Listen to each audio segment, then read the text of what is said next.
there, and welcome to the show, ladies and gentlemen. We hope everyone's settled in and having a great day because we're about to have a blast. We've got some awesome guests on the panel tonight. You can find the links to their channels in the description below, so be sure to check them out and see what they're all about. I sure do hope that you've gone to the bathroom already, everybody, because the show is about to begin. Take it away, Flippin' Rook.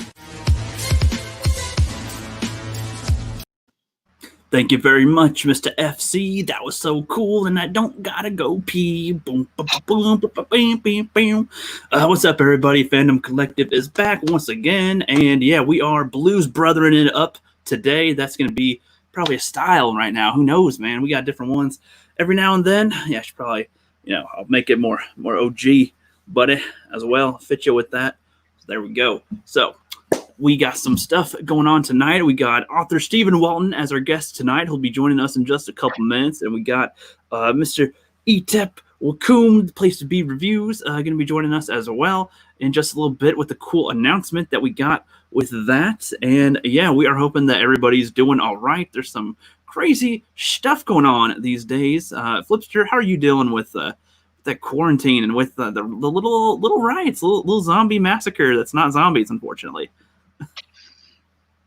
Yeah, that's right, Rook. I've been hanging out in the house, as you can see, live the entire time. Went through a couple of bags of potato chips, cried in them due to all the violence and everything. And I'm trying to hold my own. Yeah. Yeah, that's good. You got your baseball bat and shotgun ready? I do. I've got my daughter's 6th grade wiffle ball bat and, of course, my airsoft guns. We're ready for battle over here. With the wiffle bat, you got to hit him 10 times to make it lethal, at least. And yeah, with the airsoft, you got to hit him only in the balls will it be lethal enough to destroy so. Them. And you're right, even more hits before it's considered lethal. So you can legally beat someone within an inch of their life if it only takes a few hits. But if it goes above 5 or 6, then you are in trouble with the law. Exactly, and that's a proven fact based on studies and stuff. What's up, Fallon, in the chat? 13th hour says, y'all have a great stream. It looks like an all-star panel. Well, thank you for that, Fallon. You guys go check her out as well. She's doing some cool gaming stuff over on her channel, and she's going to be doing something else soon. I don't know if it's announced yet, but just look forward to what she's got in store for you. We got Stephanie Janicek in the chat from the Smuggler's Cantina. What is up? Good to see you. Hope that you're doing good. I know that she's packing and ready for anybody to mess with her, which I would not advise anybody to. Don't do that. But yeah, it's been a little crazy, I assume, with all this stuff going everywhere. I mean, I assumed it started in Minneapolis, went in a few other states, and Portland's like right across from where I am, and then it's like, nope, it's also here and here and here and here, and it's like, holy shit, yeah, this puppy is just it's spreading faster than the C virus, Yeah. And it's really weird that it's all happening all at once. I try not to look into too much of it like a conspiracy, but it's very strange. I got so bummed about all this, I ended up watching a animation about the Space Needle. Pretty cool. Okay, I've been there. It's not bad. Yeah, it's with the elevator makes a real swap your stomach type of a feeling. Like the top of it goes down, bottom of it goes up, and you're like, whoa, no. Yeah. No. And then the glass at the top is tilted outwards, but then the benches that are right there on the glass, they're tilted too. What's up with that? That's just part of the aesthetic, man, to make you, freak out a little when you're up there. Freaking out, man. I'm in Seattle in the Space Needle. Well, they want you to freak out. Get you all hooked up on caffeine. There's like so many coffee shops there in Seattle. It's ridiculous. Yeah, that is true. Very true. So, without further ado, my friend, shall we bring on Etep Wakum, Place to Be Reviews? Let's do it. For a sec. All right.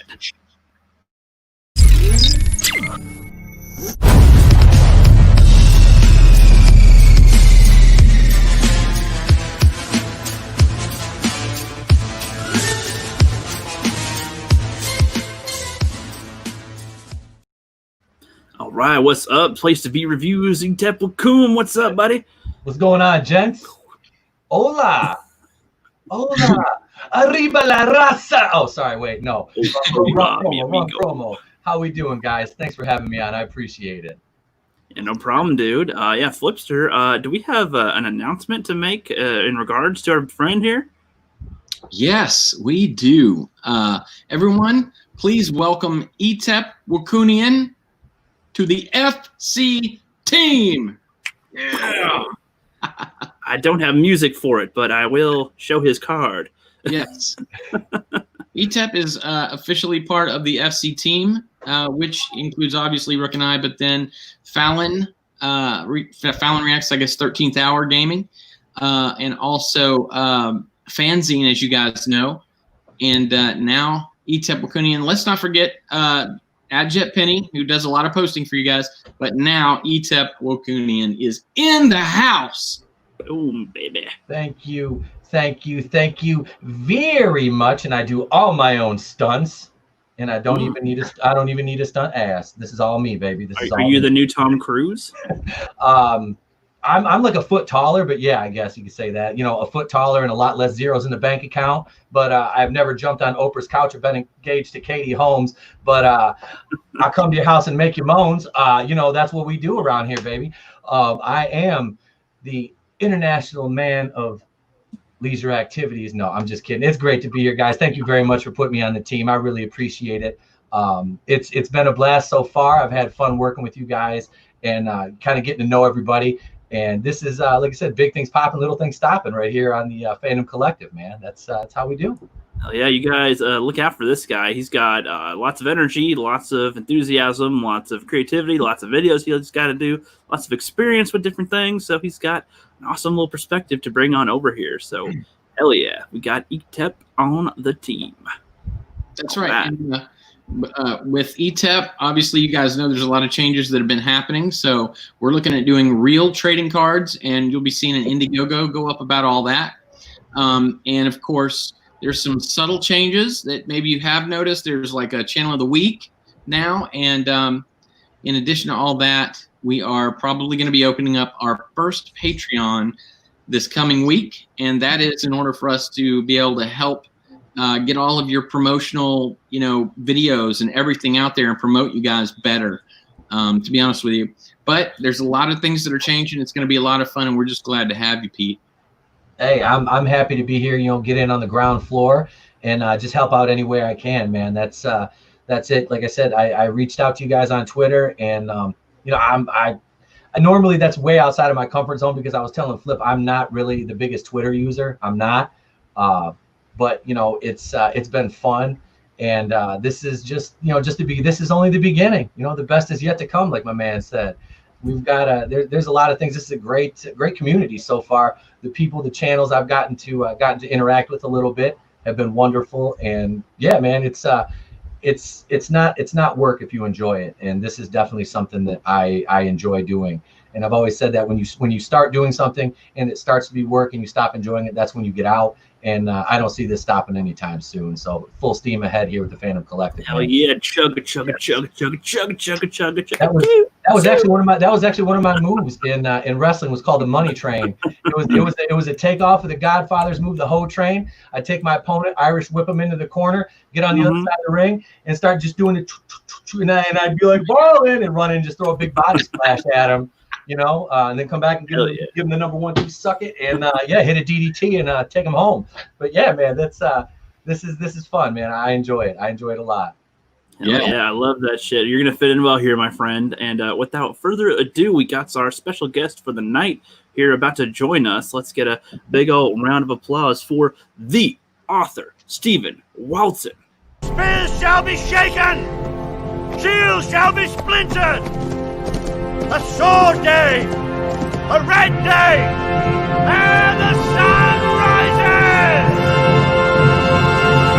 rises! The author is in the building. Hail the Fandom Collective! What is up, my brothers and sisters in the chat? What is up, panel? Thank you for having me. Hell yeah, it's a pleasure, my friend. It's been a long time coming, my buddy. How are you doing lately? You got a lot of stuff going on, I assume. How is it on your end, neck of the woods? Yeah, my neck of the woods is Wilmington, Delaware, and we've had some protests and some riots happening. Mall got looted back in another area where I lived, further down south. But everyone is okay here at the moment, and I pray that each and every person out there is doing all right during these turbulent times. I hope so too, man. You packing? I am prepared. That's good. That is good. I don't got no guns, but I at most got a couple swords. That's my defense. You're gonna be that white guy out there with the swords. Great, thanks, man. Yeah, I saw the video of the white guy out there with the chainsaw. I'm like, thanks for enforcing stereotypes, Mr. Postal. Appreciate that. I'll be the guy that's like, oh no, guys, don't mess with me. And then you don't know it. Lose your hand. And there was another video today with some guy with like a double-bladed sword. It was like a specialty weapon running out of his truck. I'm like, oh, come on, please, white people, please, no, stop. That's like Tom Cruise was the last samurai, and he was a white dude. So hey, we're trying to be Ryan Reynolds Deadpool. Accurate historical representation from Hollywood again. Thank you. Goddamn white people with swords. We think we're going to be Ryan Reynolds from X-Men Origins Wolverine, where he can chop a bullet in half. That's right. What we think. Yeah. Right, man. Hail everybody in the chat. Thank you for coming. Everybody that's watching this later, I really appreciate you. A lot of the inspiration that has come from the Fandom Menace volumes comes from the Fandom Collective. As a matter of fact, Volume 5 will be called the Fandom Collective. Everything from what I believe and We Rise Together comes from the Fandom Collective. When I first came in, these were the people that reached out to me when I was nobody and helped to lift me up and help to get the word out there. And I've seen everything that this crew has done to promote other creators, reaching inside and outside of TFM. It doesn't matter to them. We are a fandom. I have more respect for the Fandom Collective than any other crew out there, to be honest with you. And I really appreciate everybody if they would subscribe to this channel, help them with promoting smaller creators and other creators, because we do rise together. Thank you. Hell yeah. Thank you. There is it. Preacher himself gracing our presence with his words of succulency. Oh my God. I mean, it's been an amazing journey since Lethal Lightning first reached out to me and wanted to have me on his show to talk about my book and the Phantom Menace volumes.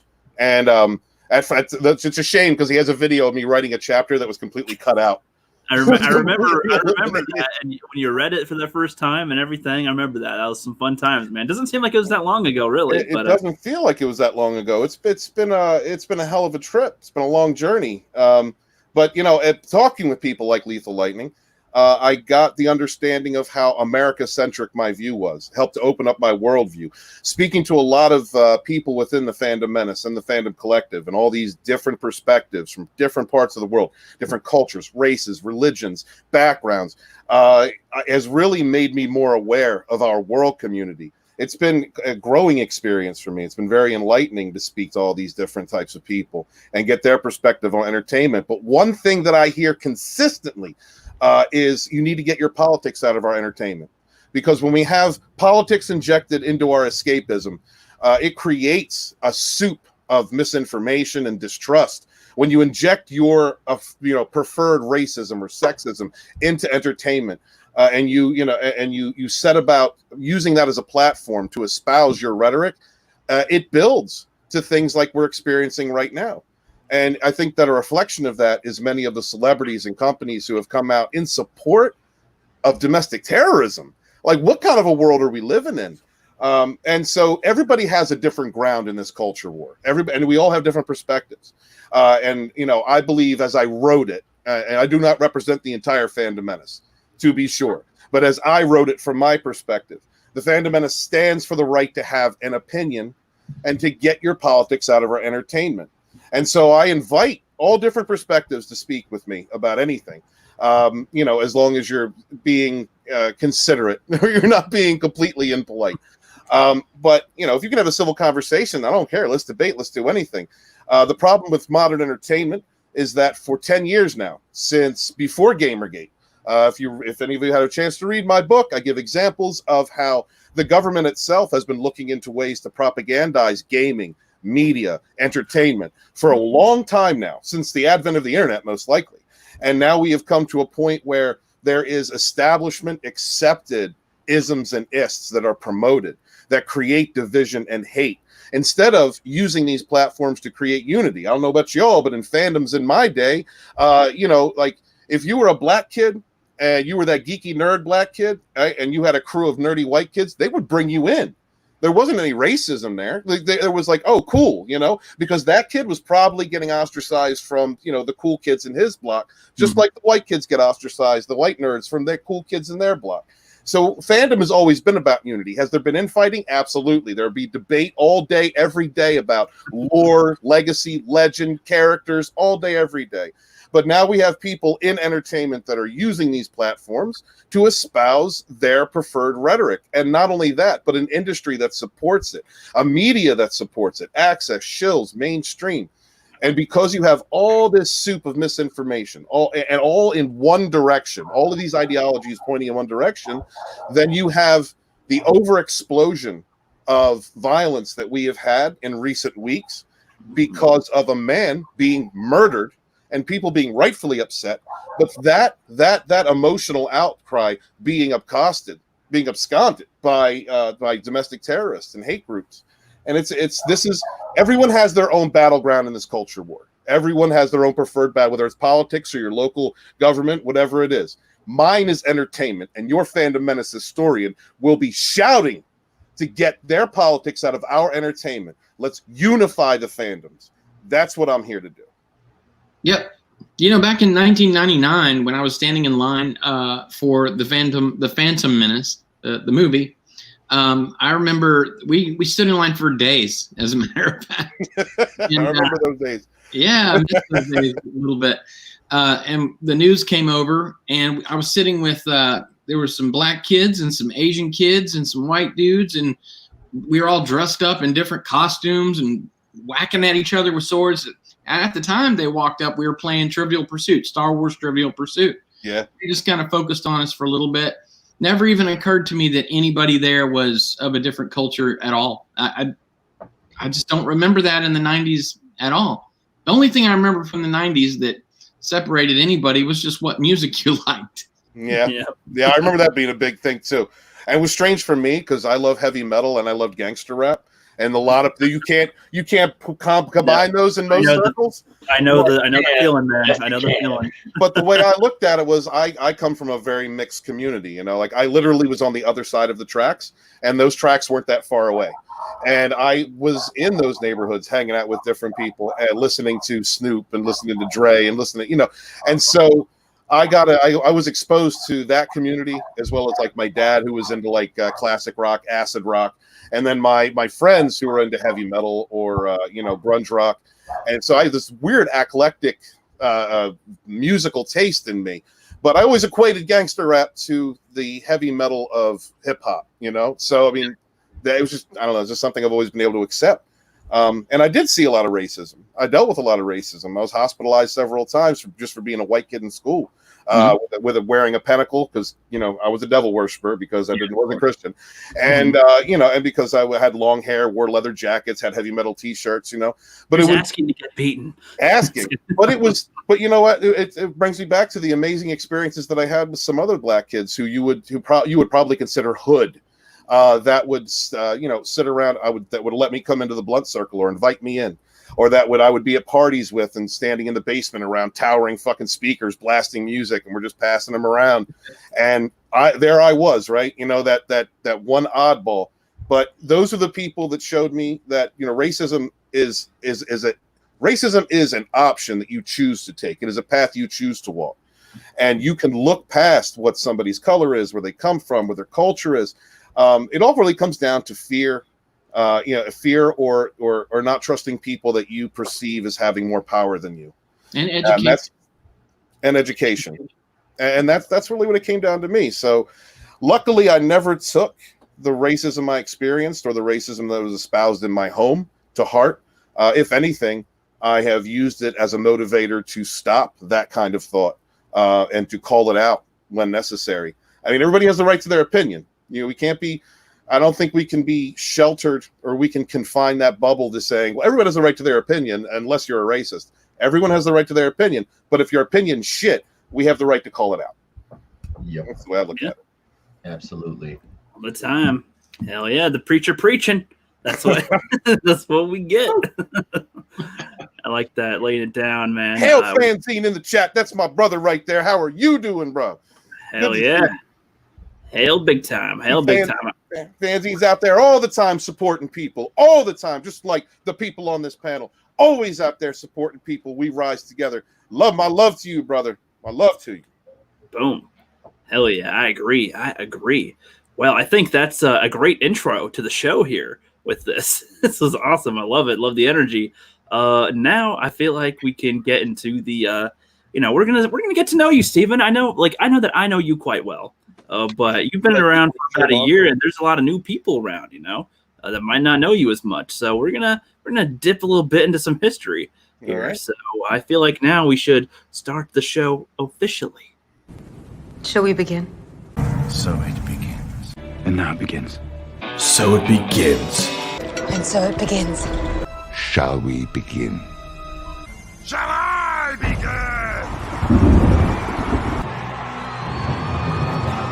Shall we begin?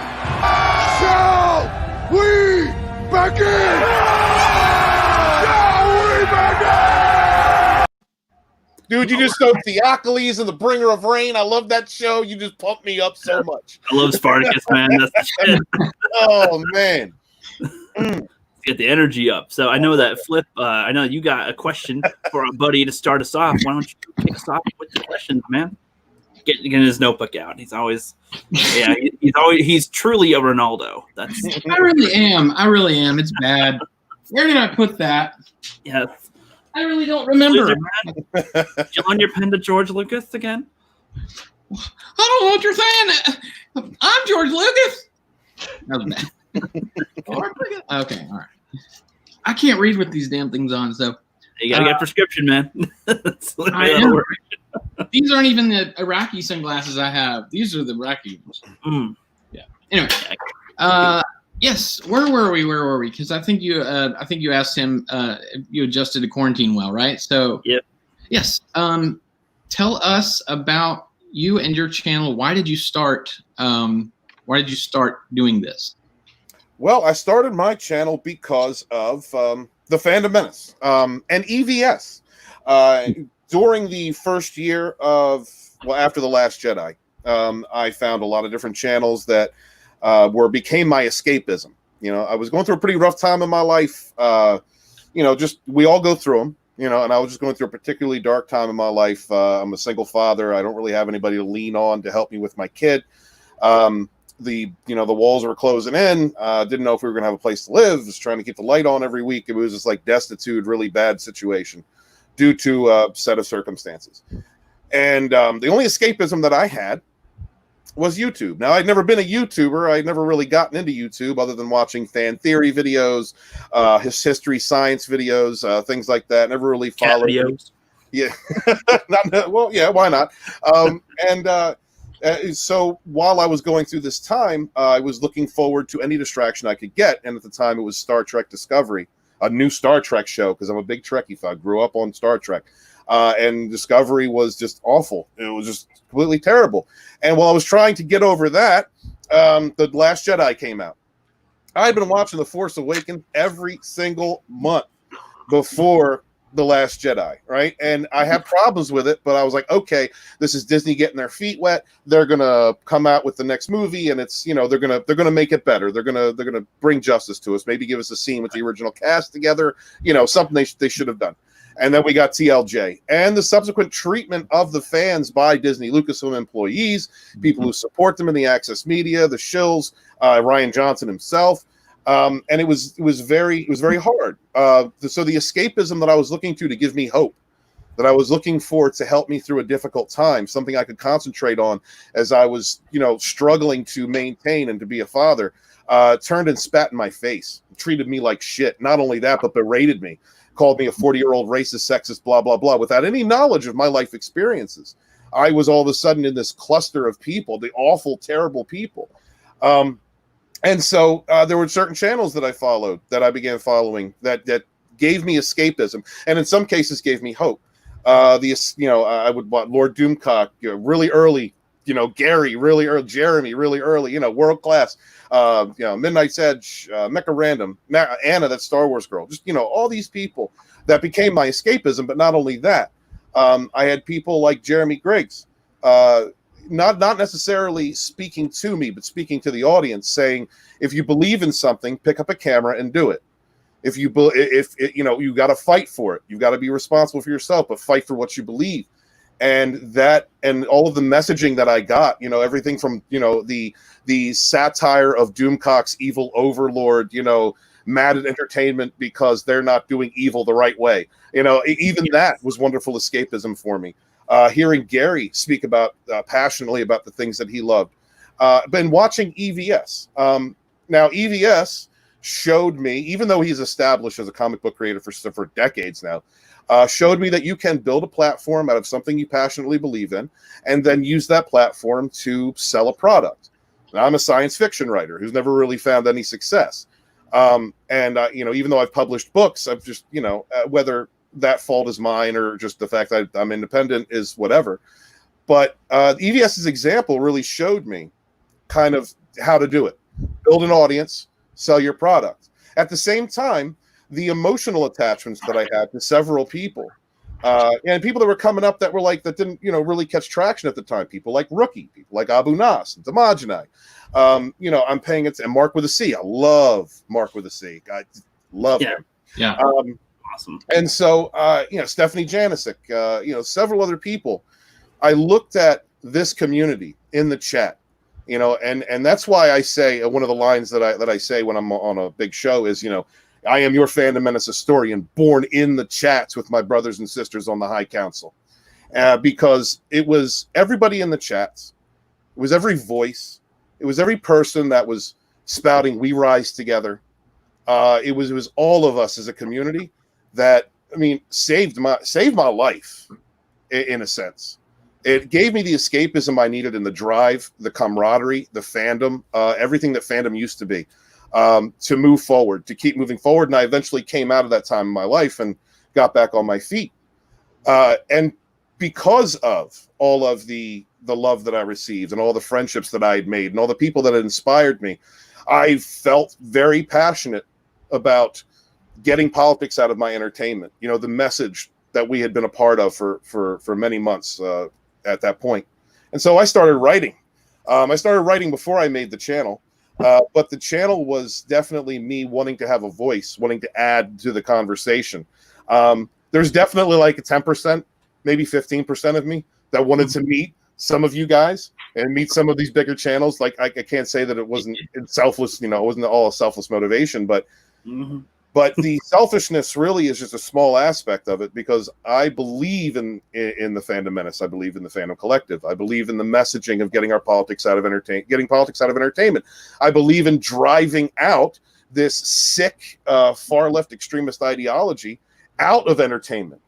My whole life I've been a leftist, and during this whole thing, I felt as though I've always been kind of center left, not full on left, but center left. Yeah. And I feel like I've been pushed over to the right, which is crazy to me because the left has gone so left. And it's not so much a political motivation that I want to do this. It's for the fandoms, for the health of the fandoms. So building my channel was about, in part, wanting to build a platform to sell my book, of course, wanting to add content to the conversation, wanting to help the community grow, wanting to be more active in helping all of us grow and rise together, which I'm trying to do now. I have a Fourth Wave community chat where I've got people that I'm trying to help promote, smaller up-and-coming channels. You by the example of the First Wave Fandom Menace, what I call First Wave Fandom Menace, and by the example of the Fandom Collective. I want to see us rise together. I want to work with people. And even if I don't have the time to necessarily go on someone's channel or have them on, I want to give them the opportunity to network with others. So that's really where my channel comes from. Just wanting to add my voice to the conversation, wanting to speak on some of these things, wanting to, get my name out there so I could sell books, because, my end game with the books is getting the word out there that this consumer advocacy group exists, the Fandom Menace, and what we stand for. And it's not alt-right, sexist, racist, 40-year-old hiding in the mother's basement. It's not that bullshit. I want to defy the narrative. And so that is why my channel exists now.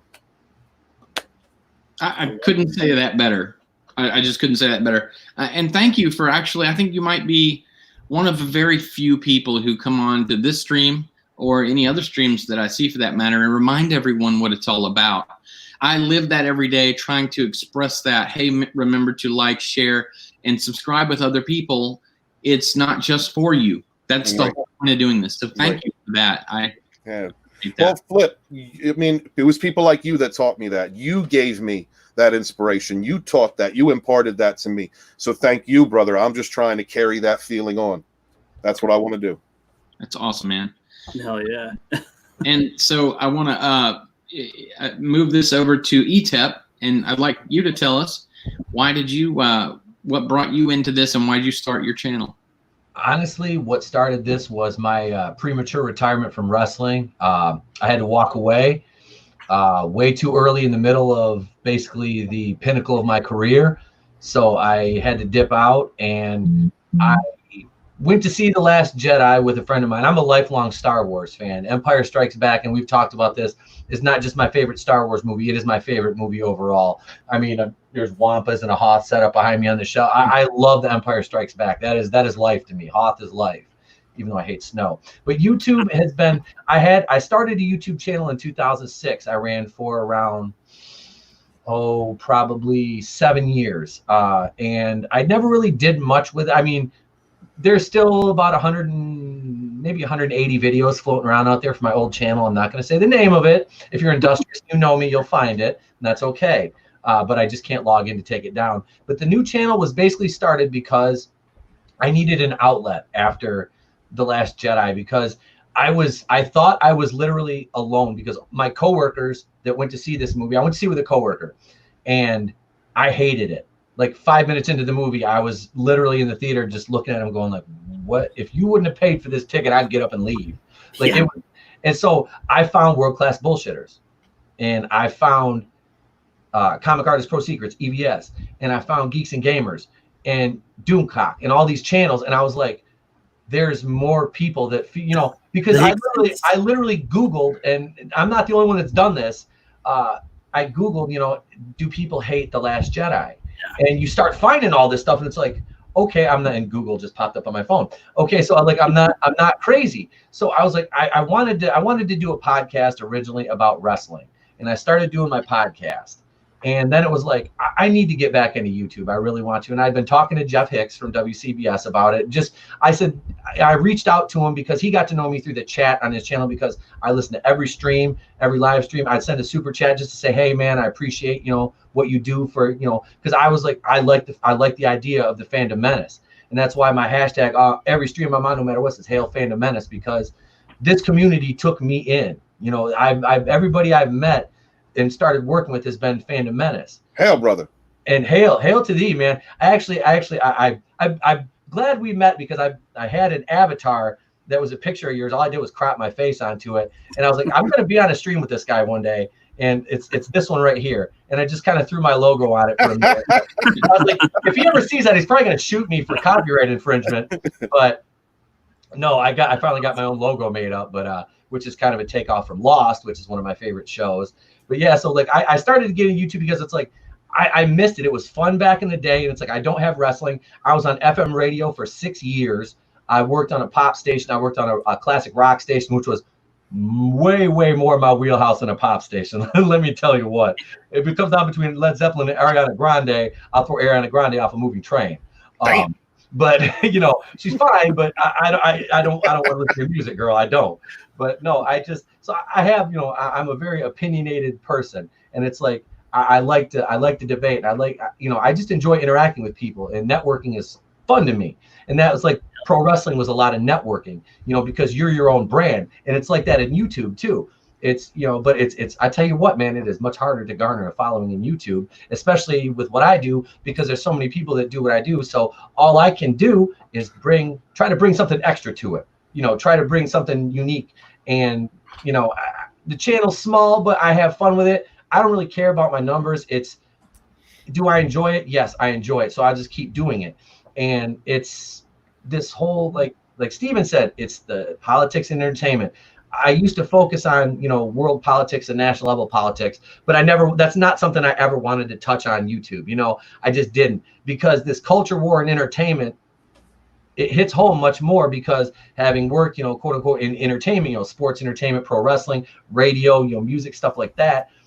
It's really disheartening to see your favorite franchises and movies and characters just get dragged through the mud by people that have no talent, no creativity, no originality, and all they want to do is push an agenda instead of entertain people. When I don't watch Star Wars to learn, well, you know, you're probably an istaphobe. No, no, I'm not really. Trust me, I'm not. I watch Star Wars because I want to escape from all the bullshit that's going on outside your front door. You know, a lot of us, you know, it's right outside your door. I'm fortunate enough to live in a very small community, literally like 9,000 people, and there are no issues here. You know, the coof thing was, you know, I going, you know, we have to wear a mask for a minute. I gave that up. I was like, I'm not doing this anymore. I'm not going to live in fear. I'm not afraid of shit. You know, it just, no. So I enjoy this. It's like I said, I've met people that I would never cross paths with in a million years, right. You know, and that's what's been so beautiful about YouTube is, you know, and especially being part of the WCBS family at first, you know, the crew there and the chats and everything and the live streams was everybody that's been on my channel. I met through the chats over there, the live chats. And then I joined the group and it's like, oh, all these guys, hey, you know, I started a podcast and, you know, guys like, dude, I'll be your first subscriber. And yep. You know, sure enough, you know, I get a, you know, Link Elect 7's on my show all the time. And, you know, he's had to change up because of his work schedule now, but you know, he was a regular. He was the first person ever, you know, favorited my podcast on Anchor, and you know, one of my first subscribers on YouTube. And you know, there's guys that were subscribing to me when I had, you know, 0 subscribers, you know, 0 to 10 are on my show now, and they're starting channels, you know, and that's freaking great. And they have these guys on that just started channels. I only have 240 subscribers. It doesn't bother me. I don't care. 241. 241. Okay, 241. All right, so I gained another one. Cool. You know, that's it. Just spread the word. That's what I want. And I get guys on my channel that, you know, 30, 40, 50 subs. It's like, hey, you know, I'm not a big channel, but, you know, Tony Tone Deaf, Franchise History TV, those guys, you know, they started channels. It's like, if I can help you in any way, let me do that. Let me bring you on my show and, you know, be a regular on my panel. And let's try to get your numbers up too. And that's one of my boys, man, Salvador, the Don at 2 Cents Toys. The dude is literally like one of my best friends now, and not even just YouTube. He's one of my best friends. We talk like 16-year-old schoolgirls. Whenever I'm on my phone, my wife's like, "Is that Sal?" I'm like, "Yeah." He had like 40 less subs than me, and he's at like 350 now. And I'm like, "Dude, that's awesome. That's amazing." His channel just like blew up overnight. It's I'm like a friendly competition. Yeah, and friendly. I just it's like he's like, "Yeah, I want you to be." I was like, "I don't even care. I'm just happy to see your channel take off, bro, because you put so much time in your toy reviews." Yeah, and so it's good to help each other, you know, and give each other ideas. That's one of the things that I just love to do is bounce shit off of people. And, absolutely, you know, even if you brainstorm and don't ever end up doing anything with them, it's just the whole process. Yeah. So, Steven, I mean, I almost thought I was talking to someone. I always get the PH and the V, and then I'm like, is that even right at all? Stephen. Yeah, just... Snowdub says Stefan. Stefan. Go back to Family Matters. What are the goals for your channel? Goals for my channel: sell books. Well, as I was saying earlier, getting my voice out there, adding to the conversation, helping bring up other people around me. You know, which is important because all of our voices are equal, right? And that's what I believe. Either in the chats where I was born, where your fandom menace historian was born, or you have a YouTube channel. The thing is that some of us have louder voices than others due to the amount of subs they have or the amount of followers and whatnot on social media, which has just become a part of our lives. And I've had the pleasure of watching that unfold over the last several decades. So as I want to be able to be large enough that I can bring on other people and help them grow. That I can, you know, do the EVS thing. You know, I'd love to make $1 million. That's great. Rock on EVS. Yeah. You know, it's like I said, it's not it's not entirely selfless. I never stated that, and I never will state that. If I get monetized, great. I'd love throughout your own success. Throughout your own success, will you be able to platform others and help rise them up as well? Yeah, so, absolutely. I mean, you can't help nobody if you're beneath the dirt yourself. Like, right, and barely lift them up. You good? No, okay. You're up here. You can lift them all up. Right. That's better. So you look at a lot of the bigger guy. I think one of the things that's really hurt some creators is that they get jealous of the bigger creators that have blown up over the last 2 years. Some of our fellow creators who have risen faster than others. I remember when OG Star Wars was brand new. I had her on my channel, the author interview. She had less than, I think she had like 250 subs, right? She's skyrocketing now. She's into the thousands. I'm happy for her. We rise together because her voice, her opinion, her ability to speak her mind, speak about her love for Star Wars and whatever the franchises or whatever outlook she has, that adds to the conversation. That creates energy. All of our channels create energy. If you're up and coming, if you're huge, if you're just now blowing up. And there's always going to be an amount of time that each of us needs to take in order to grow our own platform. We can't consistently be reaching out to people. We can't consistently help other people rise. But the thing about it is that if we support those bigger channels, don't get jealous, support them. Support your friends that are rising around you. If they're growing, if they're brand new and they grow for whatever reason faster than you do, they catch the algorithm, whatever it is. Be happy for those people, support those people. We are all part of the same support system. And we will rise together, whether it's just at different rates.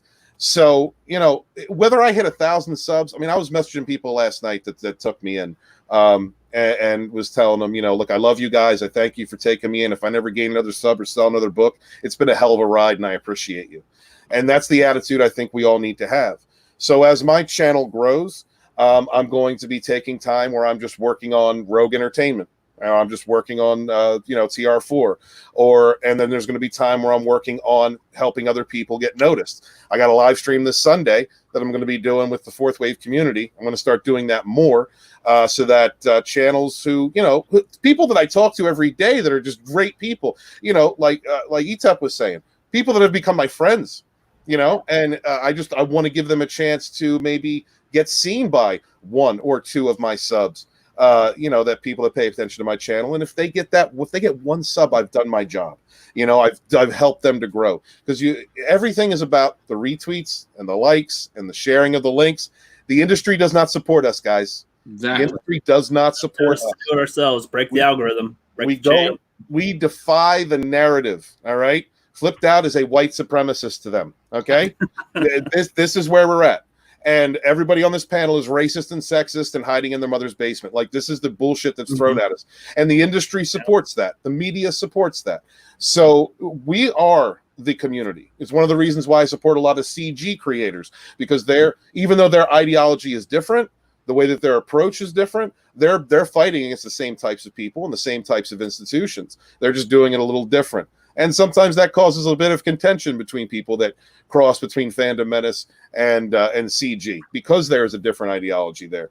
But I look at CG as people that are out there, the warriors of field, that are forging new empires, that are creating new mythos, that are giving us the heroes that we deserve now. And I look at the Fandom Menace as the Centaurians at the gate. We are sieging the Disney castle. We are sieging the entertainment and media properties that are espousing division and hate. So whether you choose to fight these ideologies by going off and creating your own country, creating your own mythos, or you decide to engage the enemy and stand up against their division, hate, rhetoric, and bullshit, we're all fighting the good fight here. And so that's really, I mean, in the end, the most important thing for me with the channel is I don't want to see my son grow up in a world where he's judged by the color of his skin, just in as much as I tear and feel MLK's dream speech, because I don't want people to be judged or to be their liberties be taken away because of who they sleep with, where they come from, what the tone of their skin is. We should be past that. I'm a Trekkie. Why aren't we moving toward the Gene Roddenberry vision of the future, where you are the merit of your character, not the tone of your skin, not who you sleep with. These are the things that I want to fight for. So at the end of the day, really, my channel is speaking out against these things because I want my son to grow up in a better future. I want that Star Trek future. And so that's really the main reason, I think, that I've voiced myself as much as I have, that I'm writing these books, and that's why I support these communities. Oh yeah, well, you're on a good track, man. And I think not just doing YouTube, but by making your books, that's going to help you stay solidified in a way, because that's a little more permanent. I know that technically YouTube is, but they have the power to take it away too. So they absolutely have the power to take it away, which is why people are looking into different venues to get our voices out there. But yeah, the literary medium, the literary sphere, that's something that we're not really in. There are 2 books out there about the Phantom Menace right now. They have shit reviews. I encourage you to go look at them up on Amazon. They're great. That's how I imbecile. That's how I found you, was because I was on Twitter. I saw some you posting some things here and there before I really engaged you, and then I saw this the dark side of the Phantom Menace by that guy, and I was like, wait, what the hell is this shit? This is my arch enemy. This is my arch enemy. Yeah, I don't get Lex Luthor. I get Captain fucking Boomerang. Yeah, come on, man. That was when I reached out to you, and then like a week later, you're on Lethal. Yeah, like, oh, shit, okay. I mean, it's an important medium to get out there. The memers, people are sending me the memes now. The people that are memeing my book and everything, I love it. I mean, please keep memeing it. I'll monetize the shit out of you. Please get the word out there. Whether you hate it, love it, don't care, please. I thank you very much. I appreciate that. They instantly see it and are like, it's just a bunch of angry white males. Right. It's just like, do you even think before you speak anything at all? Or you just like blue? You just say random stuff just that's in front of you. It's like, well, they're not reading the text. Read the text, right? You want a clip of it? I'll send you the first chapter for free. You want to read it? You know, it is nothing like what they are. Well, it's SJWs project themselves onto others. They point the finger at other people and say that's what they are what we are, and then they don't admit what they are. Curtis, thank you, brother. I love you. I saw Thomas in the chat earlier, said he was doing an unboxing video on Friday. Let me tell y'all something about, I'm sorry if I could just break off for a second. Let me tell you something about Thomas Gilkey.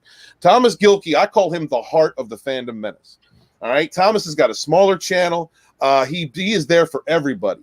He helps people when they have problems. He asks for help when he has problems, but he's always supportive of everyone. And that is just the heart of this community, of the collective, of the Menace. That's the heart of us, is helping one another, being there for one another. You know, and look, if one person's busy and can't get back to you, guarantee you there are 3 more people in this community that will come and speak to you. You know, we rise together. That is not just a hashtag. That is our mantra. So, Taylor Thomas. That is it. I agree. And, wherever he's at with anything, I say, just keep on going forward with it. I mean, I would be sitting here still writing things, but without making any progress. Different than you. You make progress when you do your writing. You know how to publish. You know how to get it done. I would be doing that if I didn't pick up a camera and start doing something at some point and then going, well, how about I put myself out there? It's embarrassing, but I'll do that anyway with the skits and stuff. And I'm like, you know what? I'll learn as I go. And I feel like I've learned quite a bit from this. And I feel like, anybody else that's got a talent can pretty much do the same thing. Might take a long time to make a real profession, make real money out of it. You might make some flubs along the way. I made some flubs recently and trying to recover from some mistakes in the process a little bit. But, overspent quite a bit as well. But I learned from that going forward with that. So yes, I love it. Rise together. And it's like, you reach out. Yeah. If somebody's not answering you, don't be discouraged by it. Go ask somebody else. People get busy. Oh God. Yes. Look, I've learned this lesson the hard way because I had to work through emotions. I had to work through jealousy. I had to work through levels of resentment. I was an introvert before all this. I don't want to be on a camera on the internet talking. Just believe me. I've had to learn how to be this way.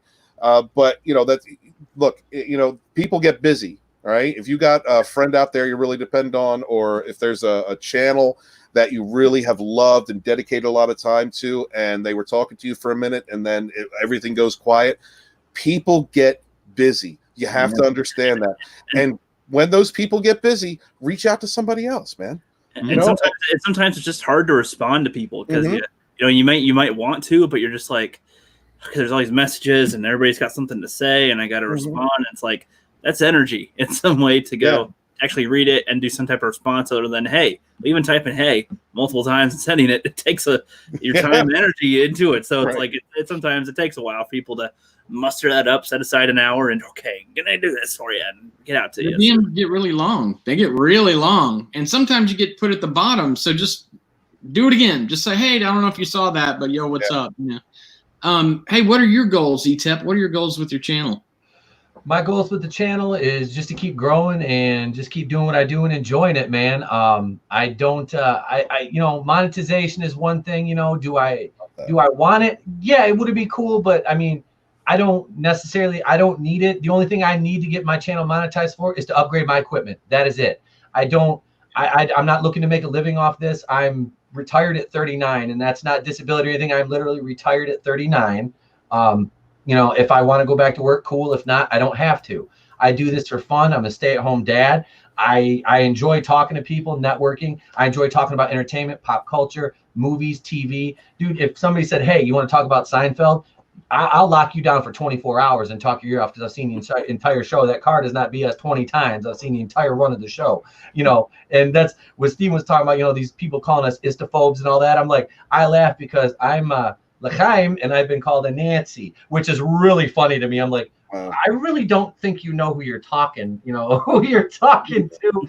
But no, it's just funny to me, man, to see the pushback that once people see that little Fandom Menace logo, they're like, oh, like they start clutching their pearls sometimes. And it's like, whoa, wait a second. I'm just like you. I want to be entertained. I just want good entertainment. I'm not willing to sit back and accept any swill that's fed to me because I'm not a sycophant. I don't live in an echo chamber. I want different opinions. I want different voices. And that's why my live streams, I have non-Fandom Menace people on my live streams. Like Nerdy Blurb TV came on, and he was on, and there's 4 Fandom Menace channels in him, and he's like, man, he goes, I kind of feel, I'm like, whoa, let me set you at ease right here, dude. I'm like, you're fine here. You're welcome.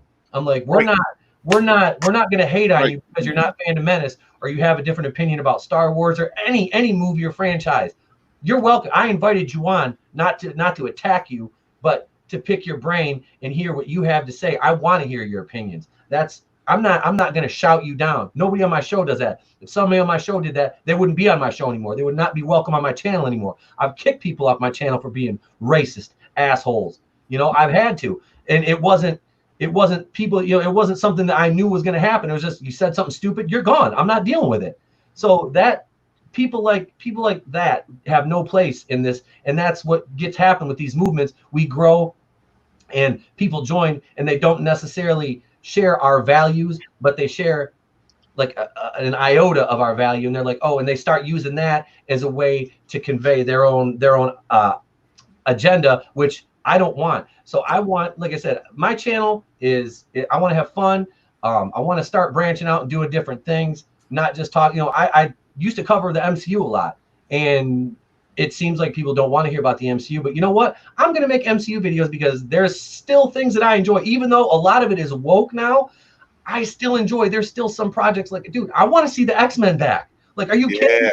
I did a video about Wolverine yesterday and Quicksilver, and I'm like, I want to see who's the next Wolverine. I want to see what they're going to do with the next Fantastic Four. Because if they don't cast John Krasinski and Emily Blunt as Mr. Fantastic and Sue Storm, we riot. No offense, but seriously, like, how many years has Boss Logic and them been doing these mock-ups of John Krasinski as Mr. Fantastic? So there's a lot of things to still be excited about in Marvel and stuff. Now, I'm not talking about the comic situation because there's a lot going on at Marvel Comics right now that is, and I still buy Marvel Comics there because I like the Gamerverse Black Cat Spider-Man series, and I'm going to start doing some comic reviews. I'm not a comic book expert. I never pretended to be. I enjoy reading some comics, so I'm going to start doing some stuff like that. There's a lot of things that I want to do, and I'm finally going to just say, you know what? I don't care how many views a video gets. If I want to make the video, I'm just going to make the video. I really, that's where I'm at with it is, if I'm not, like I said, and I said this, and it sounds like I'm beating a drum, but if I don't enjoy it, if it turns to be work, I'm not going to do it. And I want to, and I want to talk about things I enjoy. I don't want to be like, I got to make a video about this. Like, I reviewed 20 episodes of Batwoman, for God's sakes. 20 episodes and like five ancillary videos. And I'm going to cover season 2. You know why? Because my subscribers watch my videos because I'm masochistic and they like to watch me suffer. Mhm. I'm like, keep it dead, mommy, and this time put some stank on it. Man, no. But seriously, it's fun. It's like I get to sit there and pick the show. But I was like, how can you watch that? I'm like, I watch every episode 4 times. That's right, I do, because when I do my reviews, I want to be thorough. I want to hit the notes I need to hit, and that's where I'm at with everything. It's like if I do something, I'm all in on it. I don't half step on things. So this when I made the conscious decision to make my YouTube channel, is like and join the Fandom Menace. I'm like, I'm pushing my chips. I'm all in. This is where my loyalty is. And I'm a fan of, it's ride or die time. That's where I'm at. And I believe in this movement. I believe in the people that are in it. And it's, if you're not with us, hey, you probably should be, because I hate to say the right side of history, but in this context, we're on the right side of history. We are, because we're the ones that are just it's entertainment the way it used to be, escapism. That's what it all boils down to me.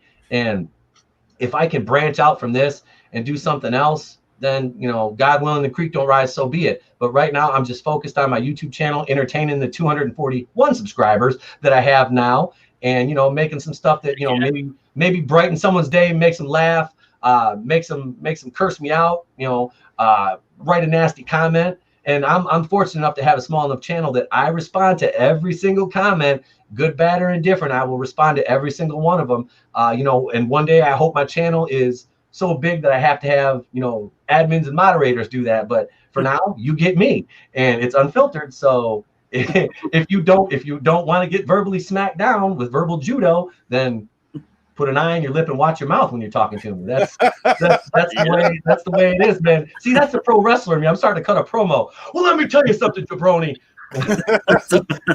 He steps on it. Like, you got to make videos that you're passionate about. Yeah. You also got to make videos that your consumers, who you're entertaining, want.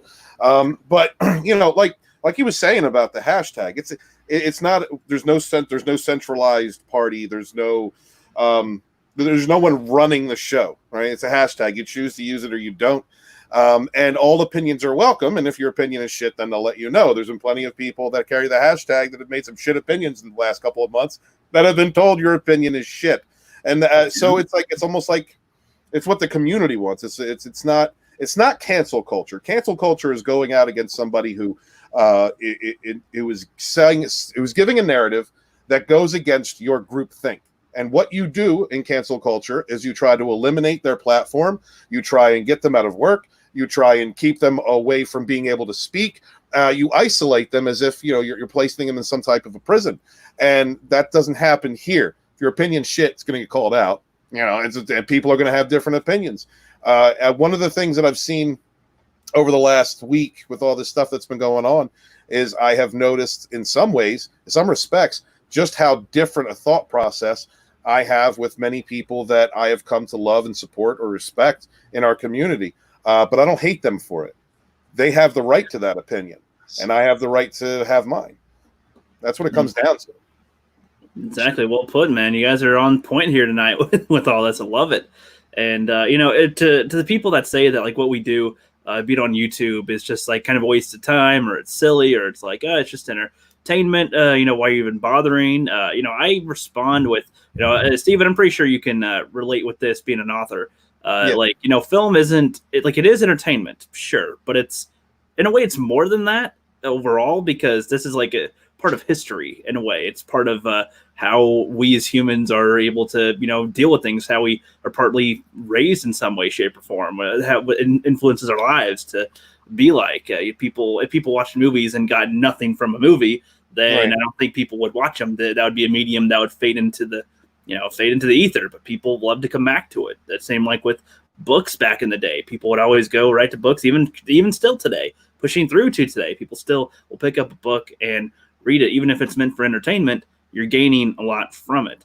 And a lot of people do like to sit through a popcorn movie and just look at it as just that, if you turn your brain off. But if you keep your brain on anyway, even during a dumb movie, you can take something from it, even if it sucks. Like with Batwoman that ETEP suffered through, you can probably learn a lot from it in a way through their badness. with Right. it, and through how they're doing it. You can see how other people think that the world is, and it can help shape your opinion on something. So I feel like film is more important than people give it credit for, and it has the right to be either critiqued or talked about in general. So, yeah. Or there might be somebody out there who enjoys Batwoman, who may not have been able to embrace a family member or a friend who's gay, right? And through the medium of that show, through the enjoyment of that show, they're able to accept or understand or create some kind of a bond between themselves and that person that they've ostracized. So it's any medium can bring someone together. You can be enlightened by any medium. I don't think any book or movie should ever be banned or ostracized or burned. I don't believe that, because you can take something away, good, bad, or indifferent, from any type of medium. And what I'm upset about, and I think many other people are upset about who believe as we do, because there are people that don't believe this, is the use of things like Star Wars, Star Trek, Doctor Who, Batwoman, or it's X-Men, using these things not to bring us together. Some of these things did preach social issues or did use social issues in those material, but they were done delicately. They were done in a way that respected the material, so that you can present social issues in those mediums. But when you are presenting one side and one side alone, like a sledgehammer, and then anyone who points that out is immediately called a detractor or an hysterophobe for it. What is that? We can't have that. We have riots. We have people who go out to riots and looting because they believe the fabric of reality that is being woven to them by entertainment mediums and entertainers as fact, as literal truth, and it's not. Did you guys watch? I don't know if either of you three watch this, but I like to watch Louder with Crowder. He did a video, I think just yesterday, where he's literally walking down there. I think it's during the afternoon in Philadelphia. I think so. I think that's the right city. It might have been Michigan. I don't know. But he's walking around and he comes across someone and they have words. And in hearing this other person talk, you can understand that they've been molded by the media. They've been molded by their surroundings for so long. And that's funny, because that's exactly what you guys are talking about. Specifically, Stephen, they're trying to control what you see and hear and emotionally feel. And that we noticed, I guess, like slightly earlier. I guess I saw it coming a little bit, but I didn't pay attention with Ghostbusters 2016. I just thought, what were they thinking? Right. But it comes to The Last Jedi, and we were all like, what? Oh, snap. Okay. Well, you get it overtly. You get it overtly in The Last Jedi, and then you get it in Terminator Dark Fate, and then you get it in Charlie's Angels. And then, everything from the pitch of the movie, and this is about empowering this, and then a white man bad and straight person bad, like all this is garbage. Now you have the right to your opinions all day long, right? It's like Elizabeth Banks, I think she's gorgeous. I've liked just about everything she's done. But please shut your mouth, honey. I mean, you have the right to have your opinion, but oh my God, you're espousing some pretty sexist There's a shit thing right called now. duct tape. Oh man, Just put a hole in the middle of it. he kills me like Mark Hamill. I love Mark Hamill. Mark Hamill kills me on Twitter and social media sometimes. I'm like, dude, what are you saying? I don't. Marina Sirtis just today was just like derangement syndrome all over the place. And the thing is that I've been following Marina for a while. Like, she doesn't always get like that, but everyone's very emotional right now.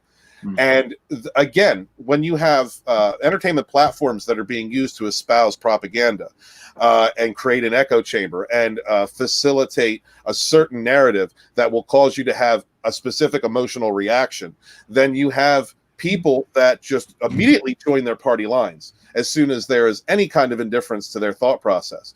And I would like everyone to be more in the center, and as far as thinking, the ability to extend hands across different ideologies, different ways of thinking, have conversation and have discourse, healthy discourse. And if we have more of that, then that takes away from ignorance. You take away ignorance, that takes away fear, and then you stop with the hate. Well, in most cases, some people are always going to be fervent about their beliefs. But if you have conversation, then you have the ability to create understanding. And I mean, that's the root of all peace, in my opinion, root of all enlightenment. What we have in the industry is an industry that is so in lockstep with their socio-political ideology that they will create these narratives. And they have created these narratives for so long, They have created these narratives for so long that they have woven an entire alternate reality. And so everything that's coming out of this reality is exactly what they speak out against: racism, sexism, fascism, bigotry, stopping free speech. Like I hope more than anything else that as people like us continue to speak, reach out to people, create channels, as we talk to different people outside of our own echo chambers, our own bubbles, and we speak to people outside of those, that we can bridge that understanding, bring people in. Look, even if you don't want to carry guys, any of you out there listening, even if you don't want to carry the hashtag, I do not care. We just, when it comes to the recognition that the mainstream media, the entertainment, shill media is absolutely 100%, without a doubt, look at the last week's media, without a doubt, has an ideological agenda. We need to stand against that. All voices should be allowed to be heard. You can have your agenda, you can have that voice, but when it comes to suppression of every other voice around you, that creates an echo chamber that is unhealthy, and then you have people that have been programmed to think it's okay to riot and loot, and that's what they're doing right now. It's like Tucker Carlson said. I know I'm talking about somebody who said something, but he said this is class warfare made to look like a race war. Right. Made being the key word. Right. They're stuffing it in all our faces, in our ears, in our movies. In every single time you've turned on the television and you weren't on Fox and you're watching a television news station, they were saying, well, this guy was shot or this guy was killed and we don't have to put up with this anymore. And just the rhetoric has been unending. There were some news people that were seeming disappointed that there wasn't some violence going on in Portland a couple nights ago. They're like, hey, Becky, anything happening over there? No one's really doing anything over here yet. What about maybe somebody fought earlier, and that was interesting, right? And then it's like, what are you doing? And terrible. It was just kind of weird the way they're putting that. But you guys, you're making some good points there with that. I like it. Portland's an echo chamber. Portland is openly supporting a domestic terrorist organization, has done so for years. So that's why they're not burning there. They've capitulated. Yep. So, I'm across the river, thankfully, so I'm not directly in it. You're north across the river or south? I don't know. Oh. The other side, the opposite side of them. I don't know. There. I don't know my directions of where I am. It doesn't smell like sweat, shame, and patchouli, so he's happy. It's all good. Right. One question I would ask a lot of the people that are in the Hollywood is why are you making this? Especially when they're making the Star Wars reboots, the Terminator ones, it's okay, legitimately, what is the point? Because when we asked you why you wanted to make your book, you had a very in-depth answer that had reasoning as to why you want to make it, and it's I bet if we asked them, they'd go, because we want to put representation there, kind of, and I don't know. They don't even know why they want to make it. I mean, that's what's most disappointing. There's no passion behind it. There's no actual purpose. I mean, they have purpose in their own way, I suppose, but it's purpose that they intentionally want to piss people off. It doesn't make any sense. There's ways, of course, to get people to see their point of view in a different way, maybe that's less annoying or in your face. Like SNL, in some ways, shapes and forms. I used to really like watching it, but then after a while, it just.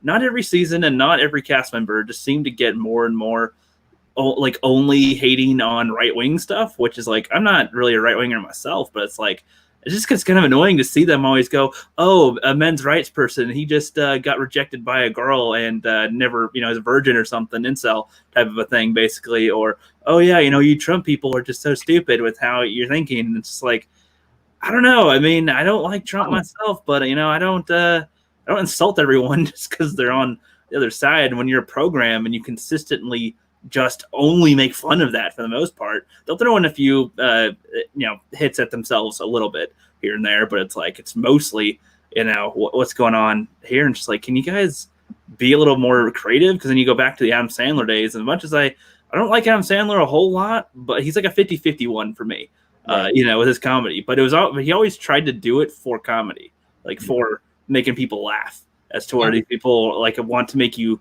think a different way rather than just have a good laugh.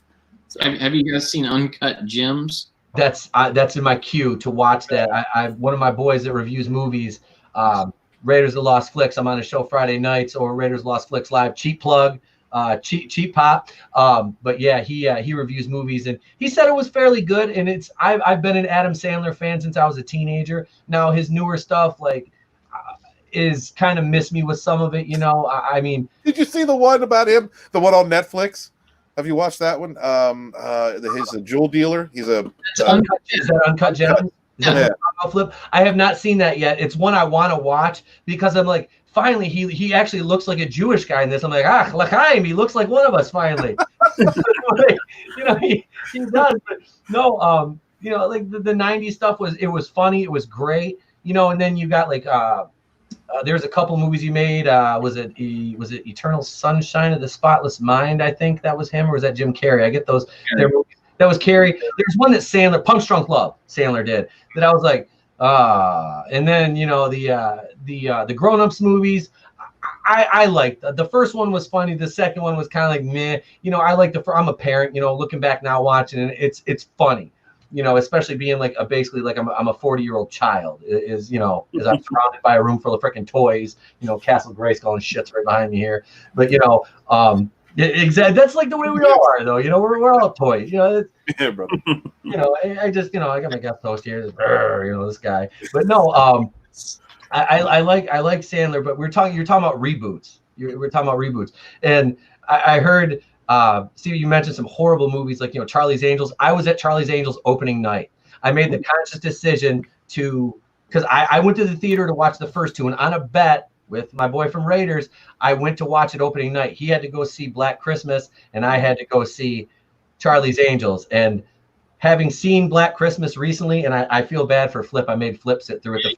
The first time he came on my show, I'm like, you got to watch Black Christmas. We're going to talk about it. And he's like, okay. And he watched. He's like, what did you do to me? That's rough, man. That's rough. That is honest to God. And like, if I was more invested in like the original Black Christmas, I would probably be more angry. But that movie was an affront to everything that is like masculine. Wow. It is like, oh my God. Really? It is horrible. Like they lay out exposition because they're like the audience that's feminist. They're going to be too stupid to realize what this movie's about. We're going to tell you white man bad, patriarchy bad, must be smashed. And Blumhouse, in their infinite wisdom, now their MacGuffin is the evil patriarchal black goo. That just yes. If you've ever seen Fantasy Island or Black Christmas, you know what I'm talking about. It makes people evil. The black goo is a Blumhouse trope. I'm waiting to see it show up in another movie. But they did Ivan Ooze in Power Rangers, purple goo. I mean, is that like that kind of?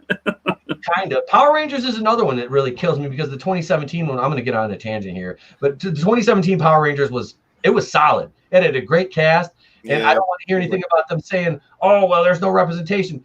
Trini was a lesbian. Becky G, she's a musician, a rapper, whatever she is. She's a lesbian. They didn't bring it up. It was kind of understated. It didn't need to be like, look, she's a lesbian. No, it was like, hey, she happens to be a lesbian. Okay, cool. Let's move on with the story. And they didn't even say that specifically. He was just like, you got a boyfriend? She didn't answer. Girlfriend? And she still didn't answer. So that's all it was, pretty much. The only thing they brought up was the autistic guy, and that's because you had to bring that up in order to understand the character. Yep, and they race swapped him because Billy Cranston in the original show was the white kid. He was the nerdy dude with glasses.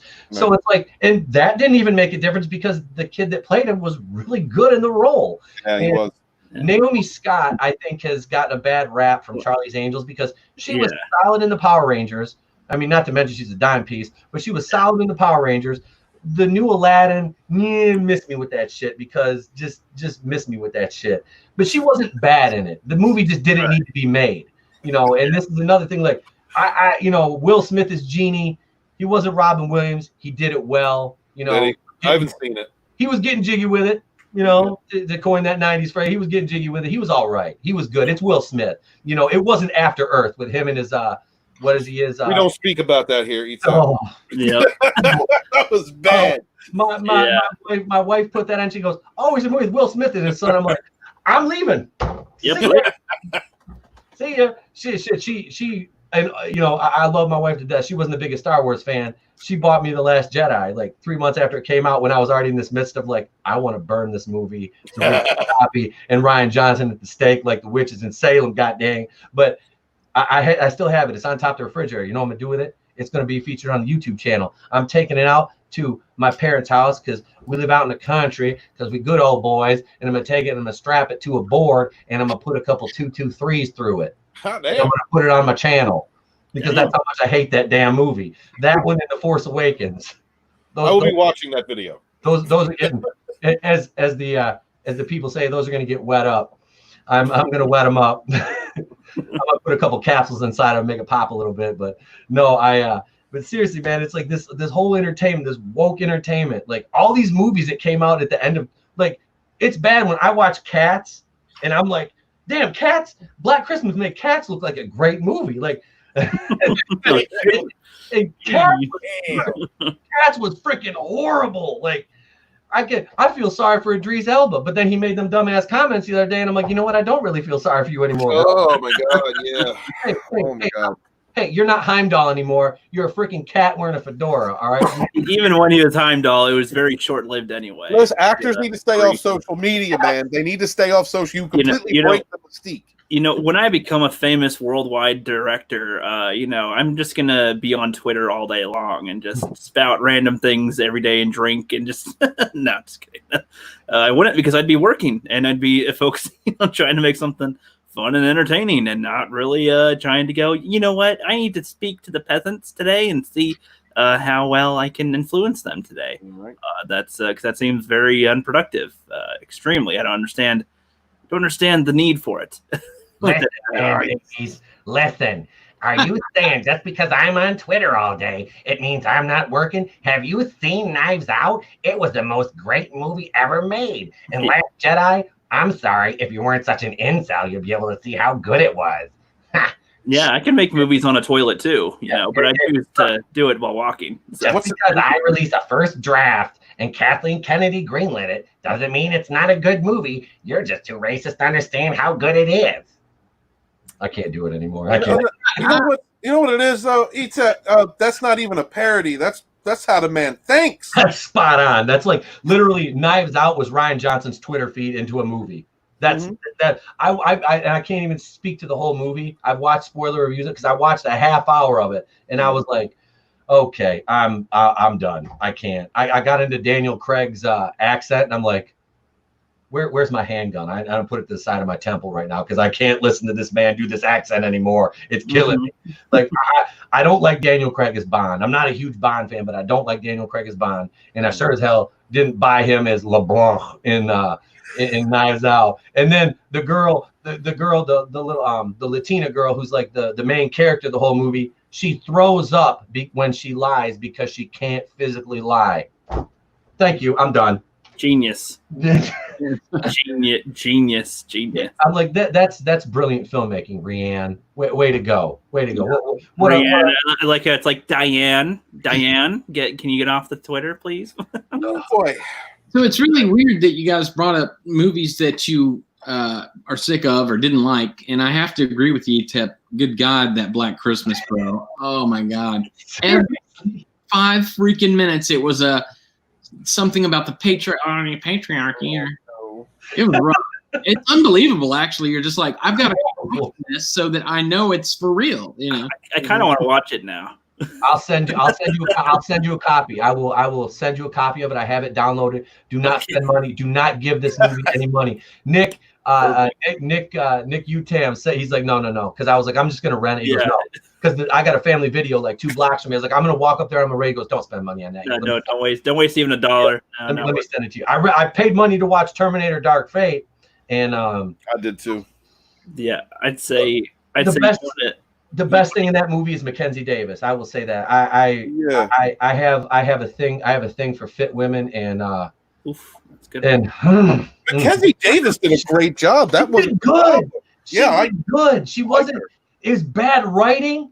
That's what it was. It was bad writing. Like, okay, what are you doing over there? Future shit. Like, come on, man. Come on. That scene in the car, she's banging on Linda Hamilton's cell phone. And God bless Linda Hamilton. They should have stopped that at Terminator 2. But Linda Hamilton has been smoking Lucky Strikes like 3 packs a day for the last like 20 years. I swear to God. She was like, "How you doing? I'm Linda Hamilton." It's like, whoa, Patty and Selma, are you both playing the role or what? Hey, you know, I mean, I was like, whoa. I'm gonna kill Terminators. Whoa, dude. Our relationship is not sexual in nature. I was done as soon as he said that. I was like, no! What is this? What is this movie? Oh no! What are you doing there? I put it down. I take her in the room and I put it down. You like that? Bend over. Let me show you my chopper. So yeah, we have talked a lot about movies that totally sucked. So Steven, what is your favorite movie and TV show? Favorite movie. Okay, that can be used in a vague term, like a top 10, like a top 10. Top Highlander, 10 Highlander the series. Series. Yeah. There's more. There's more than one. Well, there Highlander 1, absolutely. Highlander 2 is completely a guilty pleasure. It's really bad, but I love it. Is that the one where he time travels or something? Or yeah, that's the one where they're aliens from another planet, and that's why they were immortals.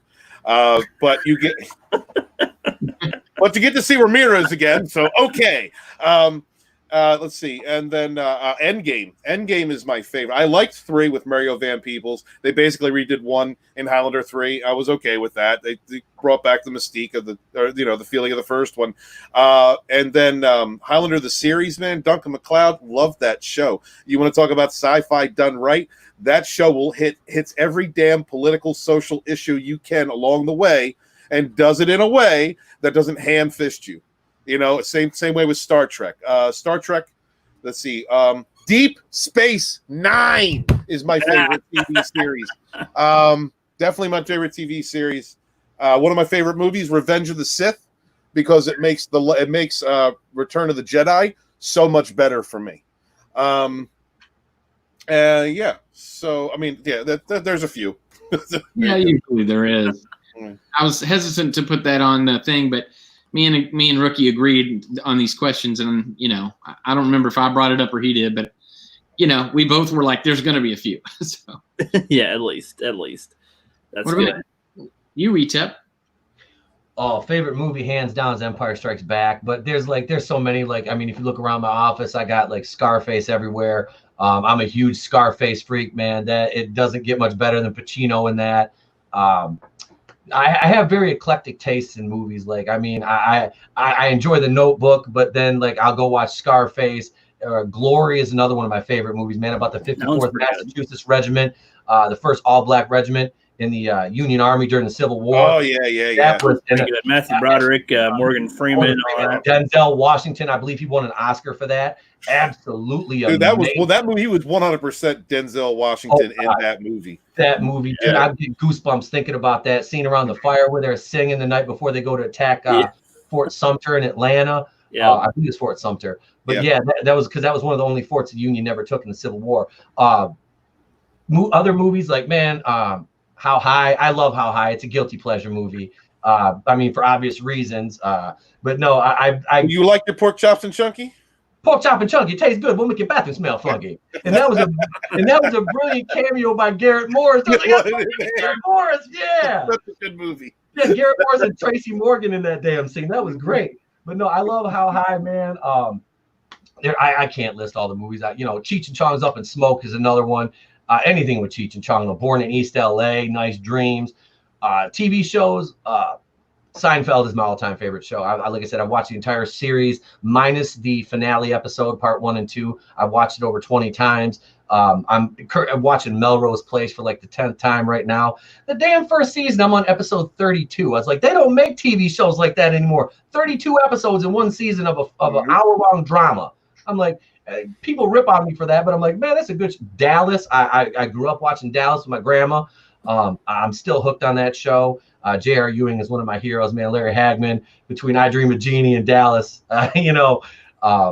Invasion was another great sci-fi show that ABC had during the same time that Lost was on. They got canceled too soon after one season. They ended it on a cliffhanger and never did anything else with it.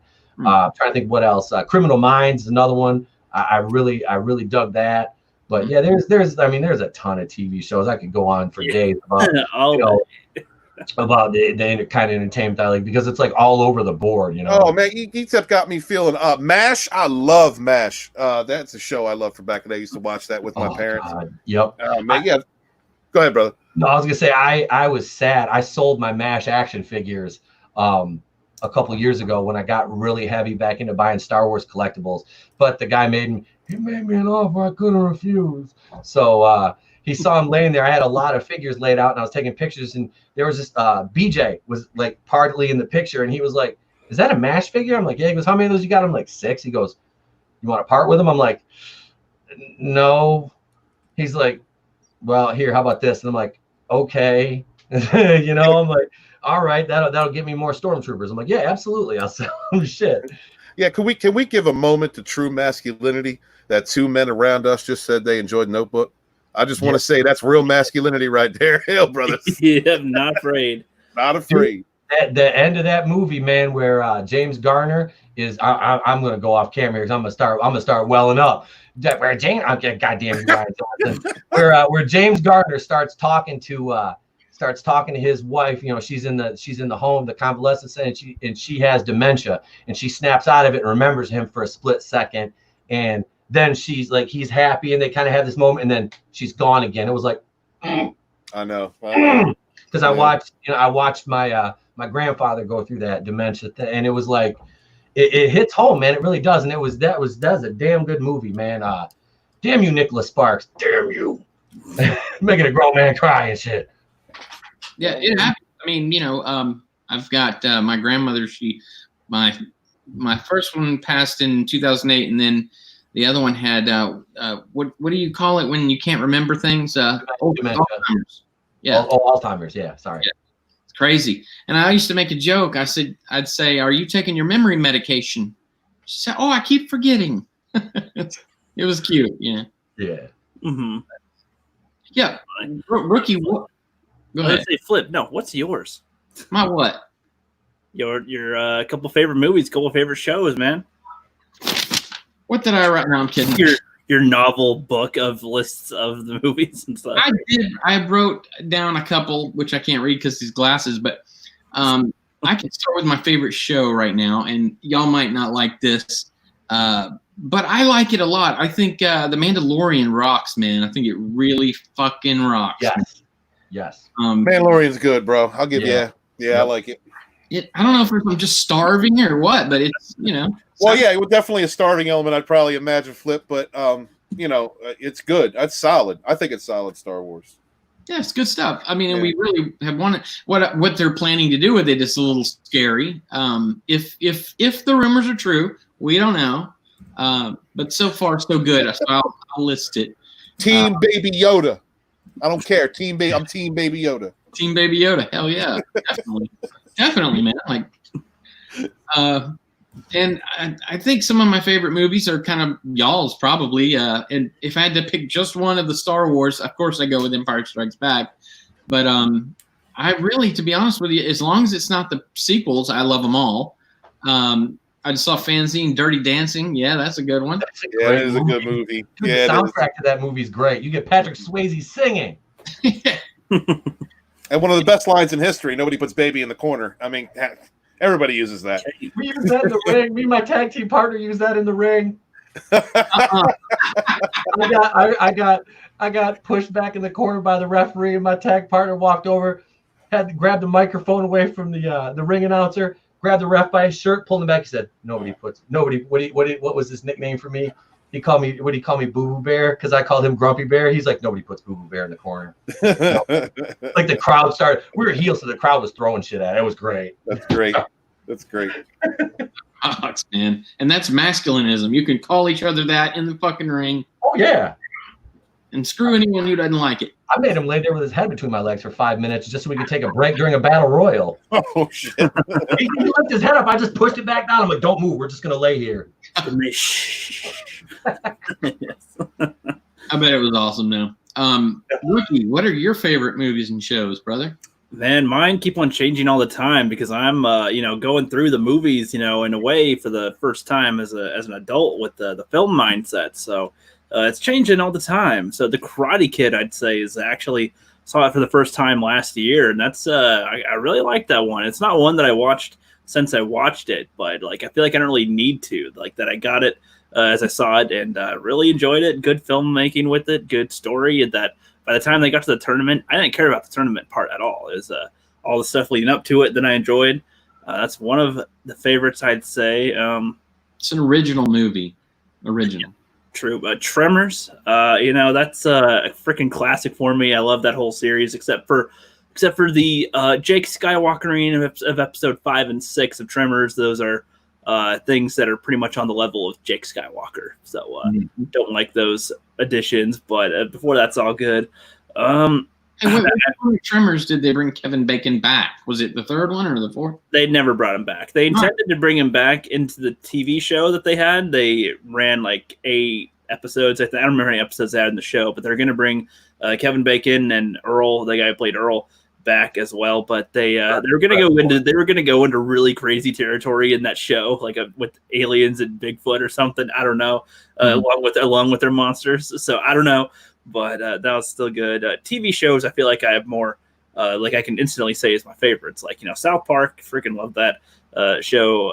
Spartacus, man, that stuff is the way to do it. Man, I freaking love that. And again, that's actually, like, they got a couple gay characters, quite a few gay characters in there. And one of them, the guy who plays Agron, who's basically Spartacus's best buddy in it and one of his top leaderships. You wouldn't even guess that he's gay until he just starts making out with his dude one time. It's just like, oh, shit. Right. Okay. And nobody goes, oh, you're making out with that man. They never bring anything like that up. So his little Syrian lover. Yeah.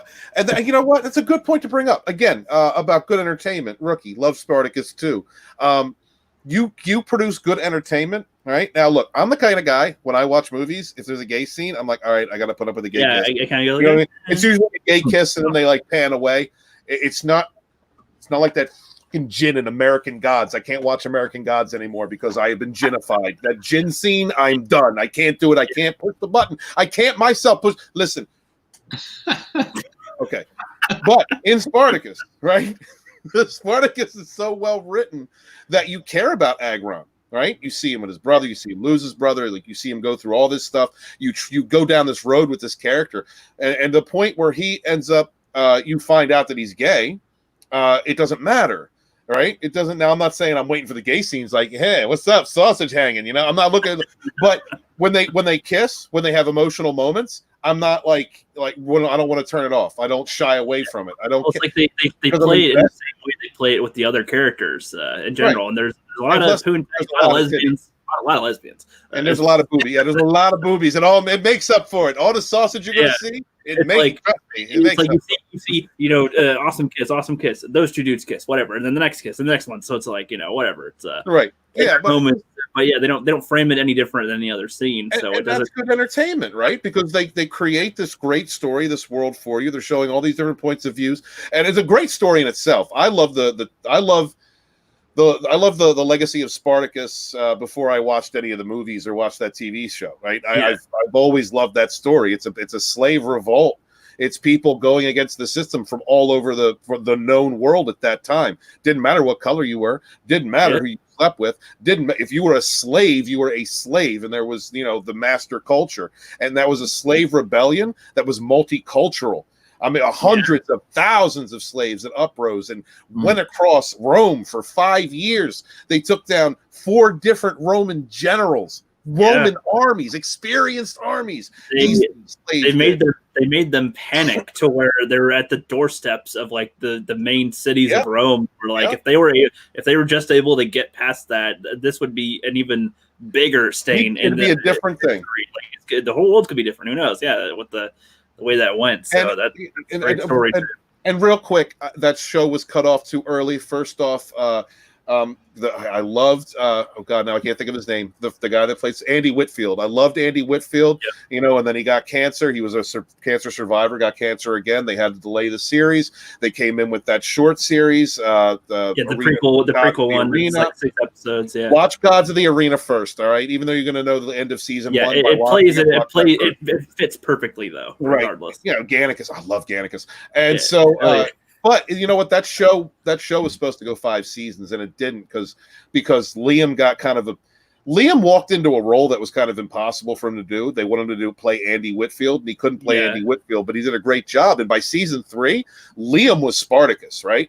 And if they had given it 2 more seasons, they needed to, because you go through these cutscenes of other campaigns against Spartacus and the rebellion army that you never get to see. And these are very important campaigns to flush out, the events of what was going on at the time. This was a slave army that rose up against their masters and shook the most powerful nation in the known world at that time, in the Western world. And that is the power of people when they unify different cultures, different races, different peoples. When we unify all together and say we're not having something, that we can change the world. I love that story. And I love too, in the show, at least, between him and Crixus, it was like, it went from, let's destroy Rome all the way. And then by the time that he amassed thousands of followers, he's like, I just want to protect my people now. I don't care about destroying them. I just want to, live off over here. And Crixus is like, no, fuck that. We got to beat this freaking beast down, man. The separation of Crixus and Spartacus needed a season itself. You couldn't do it they did it as best they could. They did it a little rushed too. Even though it was over like 6 episodes, it felt rushed. Yeah. But, sorry to go on a Spartacus tangent. Yeah, sorry guys. It's not often that we find Spartacus bros, around here. Dude, a great message, lots of boobs, blood. I'm down. Yeah. It sounds great. I feel left out. I've never seen it. Yeah, I recommend. It's on Netflix. It's on Netflix. I recommend it. Oh, it's on Netflix.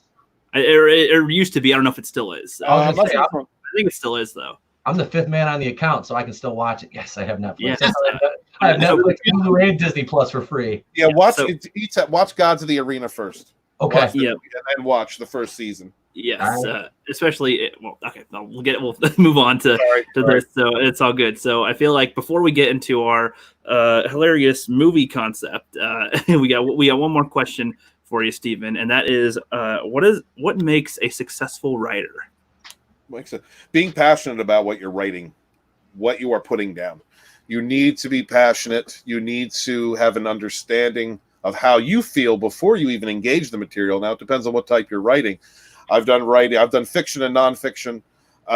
When it comes to fiction, write about what you know. If you're writing fantasy, then it doesn't matter. You could create your own world. You're completely blank template.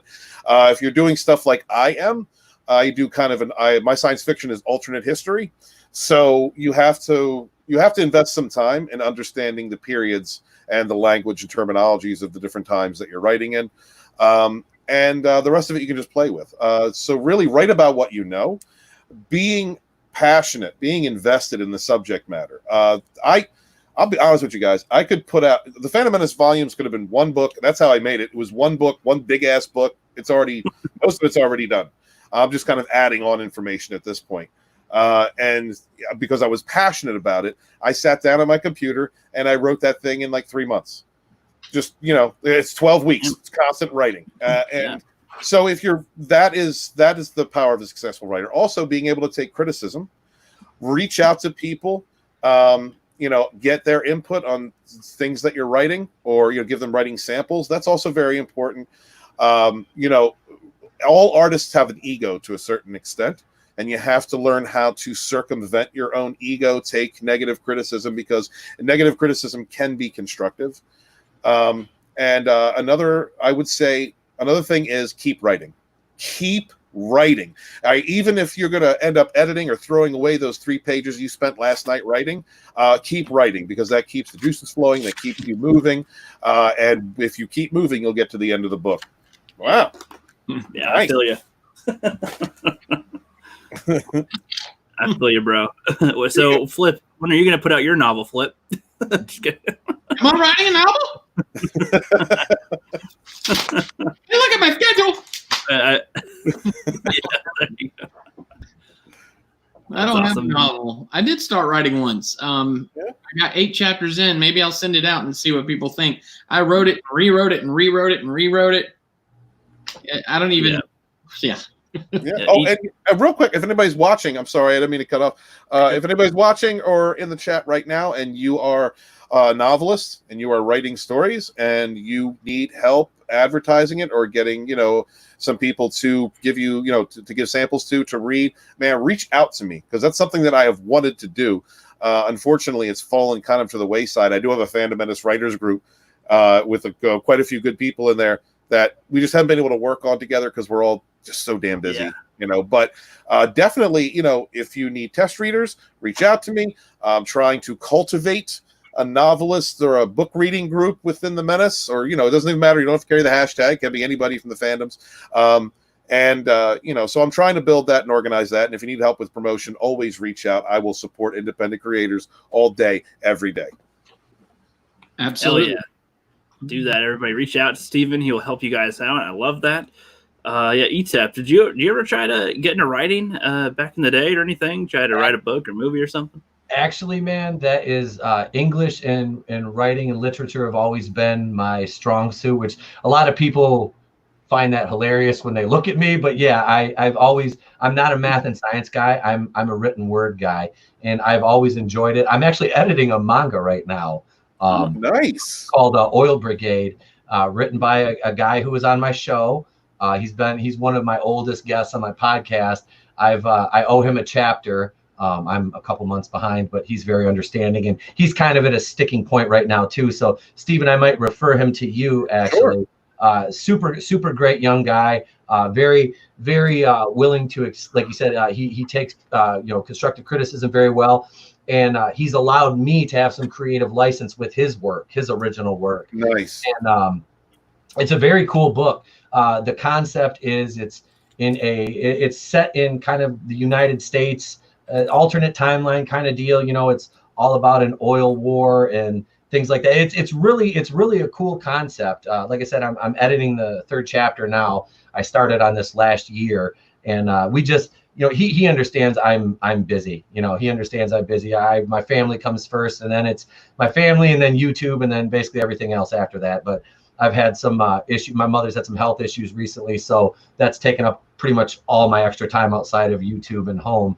So I haven't really been able to do much about that. But yeah, I've wanted to write something because I don't want to say, I've had such an interesting life, but I've kind of had some interesting adventures in my life through, working in, the pro wrestling and FM radio and just some of the crazy shit I've got myself into over the years, but it's something that I've wanted to do. And it's more or less, I wanted to write fiction than a autobiographical, like not fiction about myself, but just a fiction in general.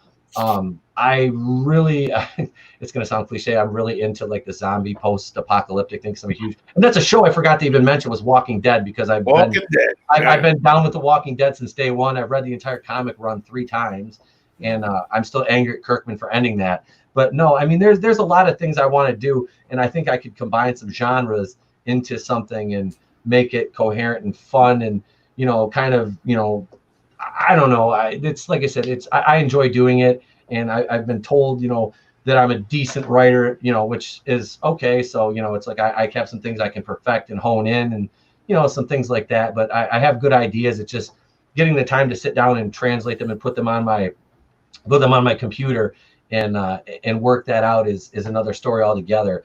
But yeah, it's definitely something that I've thought about. Like I said, editing is I enjoyed it. It's fun. And like I said, especially somebody like I'm working with Tap and Die is, that's his channel name, we call it. But he's like I said, he's very cool. He's like, hey, I'm like, I changed this. I sent him the copy, and he pairs it and say, hey, that's actually really good, cool. And a lot of it, what I find I'm really good at is character development. Like if he has a character, he's like, I wish I could do more with him. I'm like, well, let me play with it a little bit and work with what you've given me, and I'll see if I can, just give him a little more texture to him, just layer the character a little more, and not necessarily change the narrative that you preset for him, but just kind of enhance the things around them. And then when we get to a certain point, if you say, hey, look, I would like you to kind of steer them this way, I can do that. That's and I enjoy it. So it's something that I'd like to do. If I ever have time, it would be fun. But it's just one of those things where you just kind of have to make time to do it. So, but yeah, I mean, I would absolutely love to.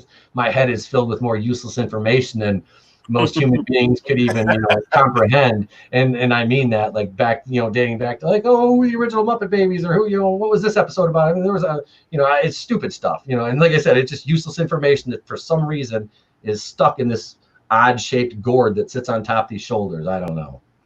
Yeah, it is. I love that, man. Well said, man. I think it's about time that we get to Jurassic Gay. Before we go into the card game. So this is kind of a funny little thing. This is kind of inspired by what ETEP does on his channel, where you have like a little story that you kind of make, or a little funny type of story, a concept that is made to be kind of funny. So Flip, do you want to say what the idea was behind this, basically? So the whole idea behind this was that, well, the first time I ever streamed with ETEP, he had this really cool idea to make The Empire Strikes Back, the Hoth scene, sort of be a different movie concept. And I thought it was brilliant. Like he said, what if it was an offshoot story, but it's a horror movie where a couple of people crash land on Hoth and they have to avoid getting attacked by the Wampas. It's like a horror movie. I loved it. I love that idea. We had a really good time that night coming up with some fun concepts and stuff. And so I thought having him on again, definitely wanted to try this. So we're coming up with a concept, and Rookie reminded me that it's Pride Month. So I think he reminded me that it's Dinosaur Month too. Is that right, bro? Well, I saw something say Jurassic June, and then it was also like something right after that said, "Oh, it's also Gay Pride Month or something." So like, let's get something funny with the Jurassic Park and the Pride Month. So yep. let's pitch it. You got what was our pitch for this? What was the idea for today's one? Okay, so you have to come up with a Jurassic Park style movie. Put some characters in it, like, I don't know, say Chris Pratt or whoever you're thinking would be in your movie. Pitch it to us like it's a movie that you want to get made, and include at least 2 LGBTQ ABCD people. It can be funny if you want. That's the intent, really, with that. I know, Steven, did you have one, or do you want one of us to go first? I mean, I don't care. You know what? I'll go off the cuff with this. All right, let's see. So the bad guy. Let's see. The bad guy in my movie would be Lethal Lightning, because he is creating straight dinosaurs, and there is a non-binary scientist who is trying to create non-binary dinosaurs, and so they want these dinosaurs to fight. But the only advantage that the non-binary dinosaurs have is that they are coordinated by Black Angus Reviews, who uses his meth gators to attack the straight dinosaurs and bite off their dongs, and therefore debilitating them during the fight. That's my movie. I like that. I'd watch that. Thank you. You need to include the Super Doberman from Snowdub Music and Entertainment. Also. Oh, absolutely. Oh, I'm sorry. Yes. And then in a surprise event toward the third act, Kermit the Log comes out of the swamp, who has also taken the meth that is used to make the meth gators super powerful, and he's wearing Miss Piggy's face as a mask and carrying a chainsaw, and so he sweeps in and attacks Black Angus Reviews, but unfortunately for him, Black Angus's gayness is so strong that he summons a very good-looking trans prostitute who looks like a woman. It's like you don't know, and that confuses Kermit, and when Kermit finds out that when he falls in lust with this trans prostitute, K-Log offs himself, and Snowdub has a funeral at the end for a final cutscene. Dong part, biting off the dong's Hail trans fat. Thank you. Hell yeah, hell trans fat. That was great. That was a good one. Can you top that, Etep? I can't even follow that. I got no. Mine is about a pack. It's called Black Swan, and I know what you're thinking, but it is about a pack of dinosaurs called the Cygnus altratus, and they're all played by Juicy Smollett. And and for those of you who don't know what a Cygnus altratus is, it is one of the gayest dinosaurs there is, and that's you can Google that. It is they go around and they would steal other dinosaurs' eggs and raise them as their own. So the Juicy Smollett Cygnus altratus is they go around and they steal eggs from T-Rexes, one of which is played by Sir Elton John. Yeah. And Elton John's chasing around, singing, "I'm still standing," with his little arms like chasing Juicy Smollett around. And then one of the other Juicy Smollets like convinces the other ones to beat him up, and they blame Elton John for it. It's a scary ass dinosaur movie. But yeah, all because they stole his eggs because the Juicy Smollets couldn't reproduce because they're all gay. So they had to steal Elton John's eggs, but they didn't know Elton John was gay because he bought the eggs from another dinosaur. So it's a whole mess. And that dinosaur was played by Amy Schumer. Oh no. She's the only land whale in prehistoric times. And she still looks the same. She didn't even need CG or anything. Yep. She's ready for the role. She's made for it. Wow. That's all I could come up with. That's a good callback. Yeah. Damn, Flip, we got our work cut out for us. No, I'm thinking like, damn. Well, my idea was like, there's the Jurassic Park from Jurassic Park 1 that's in this canon. This is a sequel to that Jurassic Park, and they've turned it into kind of like a prisoner island in a way. They kind of drop them in, but what's funny is that there's like it's kind of walled off the edges, kind of, so they can't go off the edge. But if you can find the exit, then you're free and you can live. That's fine. They'll take you home, but they drop you in the middle of this island. Jurassic Park. It's all completely overrun. And you get Nathan Fillion as the main protagonist there. And then you got Hudson Leak, which if you don't remember who she is, she played as Callisto back in the Xena days. You guys remember that? Oh, shit. Remember that in the days? She's a little older now, but yeah, dude, I think that'd be something. She's a lesbo in this one. That's the gay pride. And then Jessica Alba is like the love interest in this. But yeah, the Hudson Leak's like the crazy chick that survived, but she's not found her way out. So she's like going to try to sabotage the group and stuff. You got Jessica Alba in there as a character as well. And Tom Holland as like, I don't know, some kid that gets thrown there too. And he's like, oh no, run away. Gets the arm bit off or something. I can imagine some funny scenes where he's running away with all that. You have The Rock as one of the villains too in this. Actually, he got sent there and he didn't want to escape. He wanted to make a little living out here with the dinosaurs. But he's going to try to F with the main characters here. So at the end, he actually gets killed because they never kill The Rock. Fuck him. Right. Do that, and then you got Adam Driver, and he's the other gay in this. He's just another survivor that's trying to get around. Damn, Adam Driver. Yes. He's like, oh no, don't get me, the Raptors. I'm scared. I'm scared of the Raptors. Could he do that with his deep voice? He's got that deep British voice. Do you think that's what would make it funny? He's a Marine. He's a Marine. He's got to be like, hello. He was in Girls or something, in that show. I think he can manage something. Pinkify his Kyle outfit, and that's all it is with it, and send him into the Dino Island. Stylo Ren, yes. that's him there. Yeah. And that's my Jurassic gay pitch. That's good. And you fit in the hot blonde lesbian. That's very good. Big points for that. Big point. Oh, yeah, and Jessica Alba's there. She's not a lesbian. That doesn't mean that she doesn't have to not do something with the lesbian. Why not? Girls can make out and just get claimed to be straight all day, right? That's part of the shtick. There's a lot of straight women out there claim to be bi, ain't never touched a titty in their life. Mm-hmm. Indeed. Now, Flipster, that's on you to finish out this scenario. Okay. He's like, God damn it, I should have started. I mean, I liked the idea and the concept in the beginning, and now can we? I don't know. I guess I'll do it. No, you got no time to reset it. Do it as it is. All right. So mine's called Jurassic Transgender Black Female by Dino Deer World. Wow. Jesus Christ. I'll repeat that. Jurassic Transgender Black Female by Dino Deer World.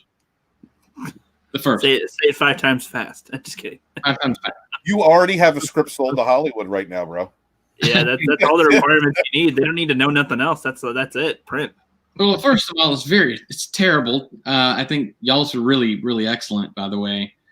Well, maybe funnier, but so Chris Pratt's in it because you gotta have Chris Pratt. Owen is his name. I had to look that up because I just didn't remember. But Owen must travel. Okay, there's a time machine. So Owen must travel back in time to save the dinosaurs from extinction. You guys know who Ferociously Steph is on Twitter? Twitch. No, but I suddenly have a craving for No, you do. It's the deer lady. It's the deer lady. That's who. Yep. Yeah. Transgender deer lady. Yeah, and she tried to censor everybody because they gave. Yeah, there you go. Right. So she's in this. I don't know. So Ferociously Steph has already stolen the time machine and gone back as a deer to turn all of the dinosaurs into transgender black female bisexual deer. Mm-hmm. Since they won't be able to procreate, they will die out, causing a future with no hetero dinos. Owen can't go back, obviously, because the time machine is gone. But Ferociously Steph has to come back to the future to censor people on Twitch and support the riots. And Owen, machine. Upon arriving, he must fight off the Phagosaurus Rex and try to recruit 3 hetero raptors and fails. Defeated, he considers returning when suddenly a talking dinosaur begins to talk to Owen. He tells him that Ferociously Steph also failed and did not convert the dinosaurs to Jurassic transgender black female by dino deers. So they were born that way. And they must follow their own destiny regardless of the consequences. Owen hugs him and returns. The dinos celebrate a pride festival, and Owen goes to church and then to a gun range with his hot wife, pick favorite actress. Ferociously Steph sets up the sequel by going on Twitch and laughing maniacally. Credits roll. All right. All right. Nice. Yeah, those were fun, guys. Those were a lot of fun. And thanks for listening to my really long title and weirdness. But I appreciate that. There's a lot of inside jokes on mine. Yeah. Sorry about that. Off the cuff. I like that. But I think you guys will be closing out soon. But without further ado, I think it's time to play some Cards Against Humanity. Yes. You guys psyched? Yes. You guys?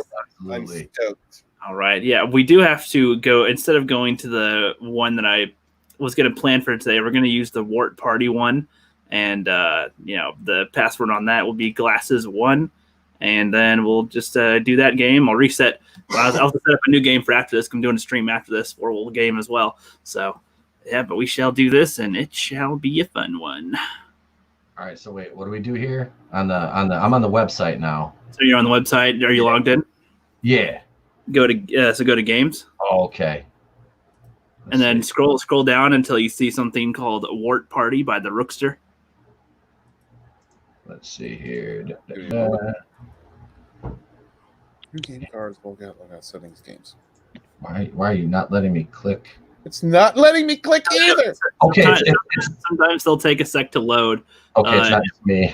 When you see the Wart Party thing on the right, it'll say an option to join. And that's where you'll click and enter in that password. I am waiting for deckagainstsociety.com. I'm sorry. Yeah, me too. They are slow. They're slow at waiting. They are slow at loading, I'll admit. Yeah. So when it says enter password to join private game, that's where we put the Glasses1 in? Yep. Okay. Is it the word one or the number one? The number. Okay. You're number one, girl. Oh, I here was we thinking, go. I was thinking Nelly. I am number one. Oh, cool. Mm. I love Training Day. All right, let's see here. Let's see. Password, game name, glasses one, all lowercase. Yep. I'm a moron. What was the name of the room? Wart Party. Wart Party. That was going to be for after this stream, but it won't let me make 2 at once. So Glasses. I'll just make one. another one later. Wait, why did it say creator? I don't want to be the creator. All right, come on, go back. Oh, great. Now I'm the idiot. That's going to be. No, sorry. I'm an idiot too. Don't worry.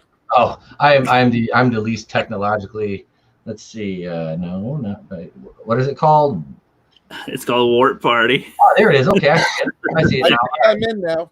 Okay, you'll see the Rookster next to the Wart Party. I do. When you have a little crown next to your head and everything. Yep, you guys in? Oh, I'm in it, baby. Wait, can I join the game when you're already in one? You can because there's one more spot left.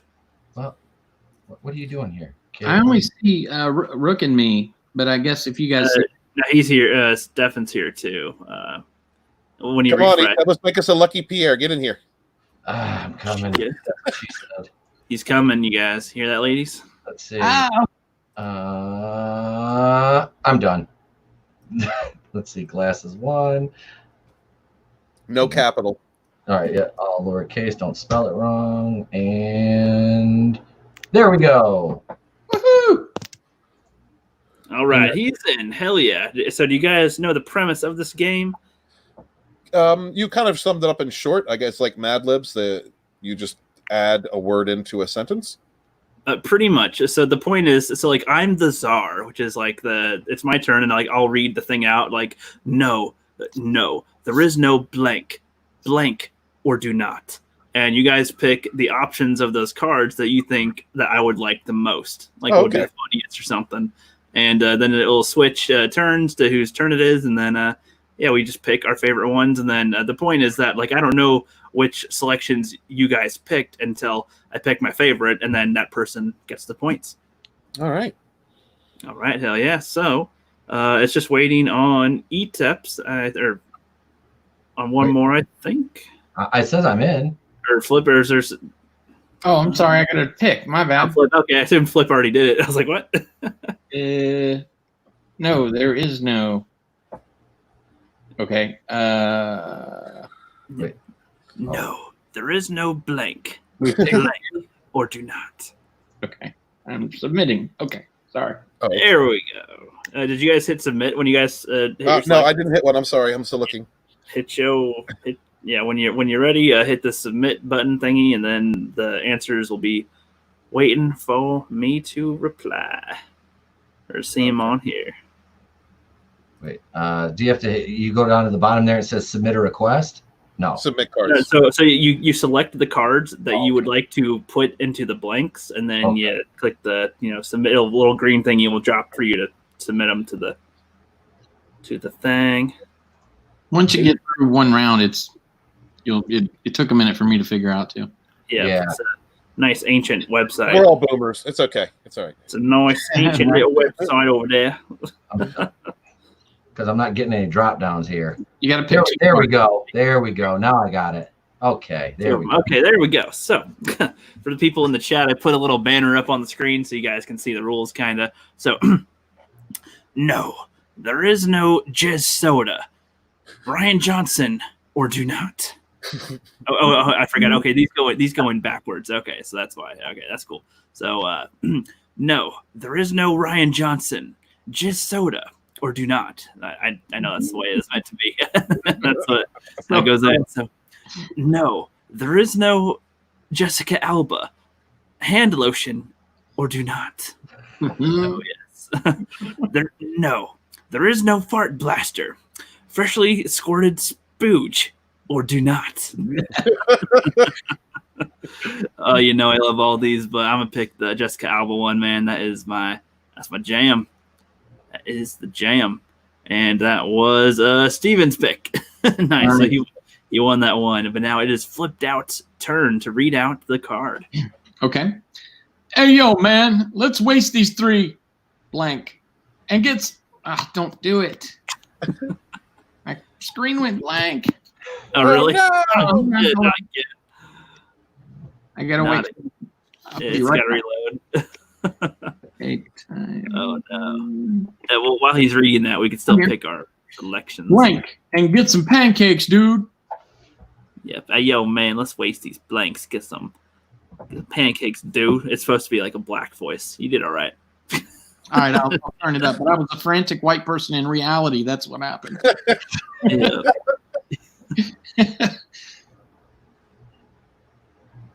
All right. Boom. There we go. These are good. Okay. Hey, yo, man. Let's waste these cotton-headed ninny muggins and get some pancakes, dude. Cotton-headed ninny muggins. Hey, yo, man. Let's waste these 3 giant guinea pigs, and get some pancakes, dude. All in a day's work. Oh, man. I didn't know you had that one. All right. Hey, yo, man. Let's waste these 3 stank pussy and get some pancakes, dude. Oh, man, it's obvious. Eeny, meeny, miny, mo. Picking it. There you go. All right. There you go. Steven's kicking it. He's got 2. Oh, shit. I thought that cotton ninnies got me. Nope, you're good. And now it's your turn, Stephen, to read the card. All right. It says, I must save him. Expecto. It's a Harry Potter line. I must save him. Expecto Pat. Okay. It's in the middle of the spell. I must save him. Expecto. All right. And then, let's see. I know what'll win. All right. Are we ready? Yes, sir. I must save him. Expectica panties. Good. I must save him. Expectica moist shorts. And I must save him. Expectica geeks and gamers. Yo, look, moist shorts got it for me. That's good. That was good. Hey, you know, Rookie wrote all these, by the way. Yep, I filled up. I customized this whole game. Oh, did you? Damn. Yeah, all the responses, all the question lines. Yeah. But Etep, it's your turn to read the card, my friend. All right. I always love to sprinkle these blank on my cereal. Again, I'm Cleveland Brown, and I always love to sprinkle these blank on my cereal. That's good. That's good. Cereal, hell yeah. Loretta doesn't like it, but I do it anyway. That's why I married Donna. You got that voice down, dude. That's good. I do reviews as Cleveland on my channel. You can check out Avenging Force and Halloween 2018 in the voice of Cleveland Brown. Nice. All right. Wait, hang on. Let me do this proper. If I'm gonna read these like Cleveland, Yeah. hang on a second here. Let me do it proper. Let's see here. Do it, brother. Yeah. There we go. Give us your best. Oh shit! He just left. There he is. There we go. Hang on. I did it wrong. I was trying to switch my avatar and hit the There we go. It's Big Cleveland. All right, now. I always love to sprinkle these soy boys on my cereal. All right, here we go. I always love. Okay, now this is some straight up white people shit. I always love to sprinkle some jizz on my cereal. What the hell you crazy crackers talking about? Now this is what Big Cleveland's talking about right here. I always love to sprinkle 99 bitches on my cereal. That was 99 bitches gets it right there. I don't know who got it. Good one flipped out. There you go. But I'll sprinkle bitches on my cereal any day. Great. I love that. I love it when we smash blank together. I love it when we smash blank together. Don't you? Oh yeah, nice, mighty fine. That's what we like to do back in the country. We love it when we smash blank together. This is so bad. All day long, baby. That's how we do it on the ranch. I love it when we smash Super Smash Bros. Together. Hell yeah, brother. That's how we do it. Great show tonight. I love it when we smash them Jews together. With the claw hammer all the time. I love it when we smash creamy donuts together. Hell yeah. Scrumdiddlyumptious, brother. Yes. Man, them Jews one's pretty funny. That's a new rap group, them Jews. It ain't them boys, it's them Jews. I love that one. There you go. I am Czar. Okay. Little Timmy tripped and fell onto a pile of blank. I'm not sure how I'm supposed to do that. What's the voice for that? What were you thinking?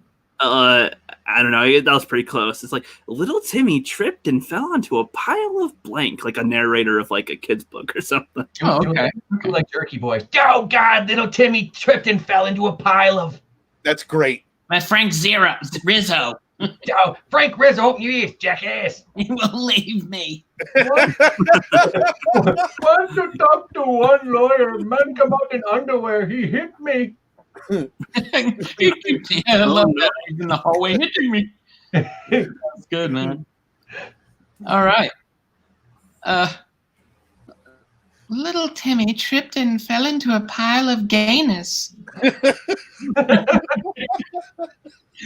Yes, I believe he did. Little Timmy tripped and fell into a pile of an idiot sandwich. Oh, God.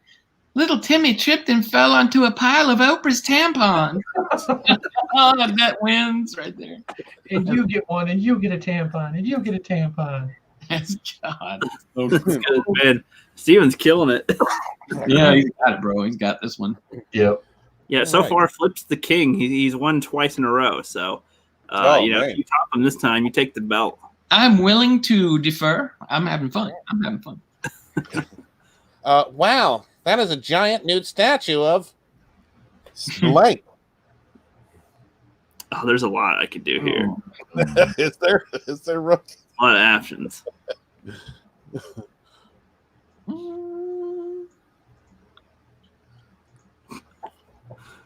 No, that's too easy to do right now. Wow, there is a giant nude statue of blank.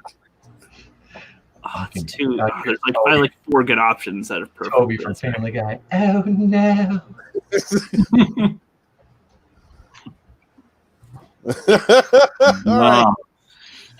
All right. Wow. Wow. That is a giant nude statue of cat food. Wow, that is a giant nude statue of King's Landing. And wow, that is a giant nude statue of stool softener. Stool softener for the win. That's too good. Etep, your turn, buddy. All right. Let's see. Who am I going to? Oh. Hey, let's watch Teenage Mutant Ninja. You got Hey, let's watch Teenage Mutant Mick. Let's watch Teenage Mutant Ninja. You just stop and it's funny. I don't know why. Yes. I'm done. That's my sentence. I had an aneurysm. What do you want? I punched in the head by Apollo and the Russian and Clubber Lang and try to live him. Clubber Lang. He said, hey, I'm gonna come over and show you a good time. I was like, hey, that's my wife.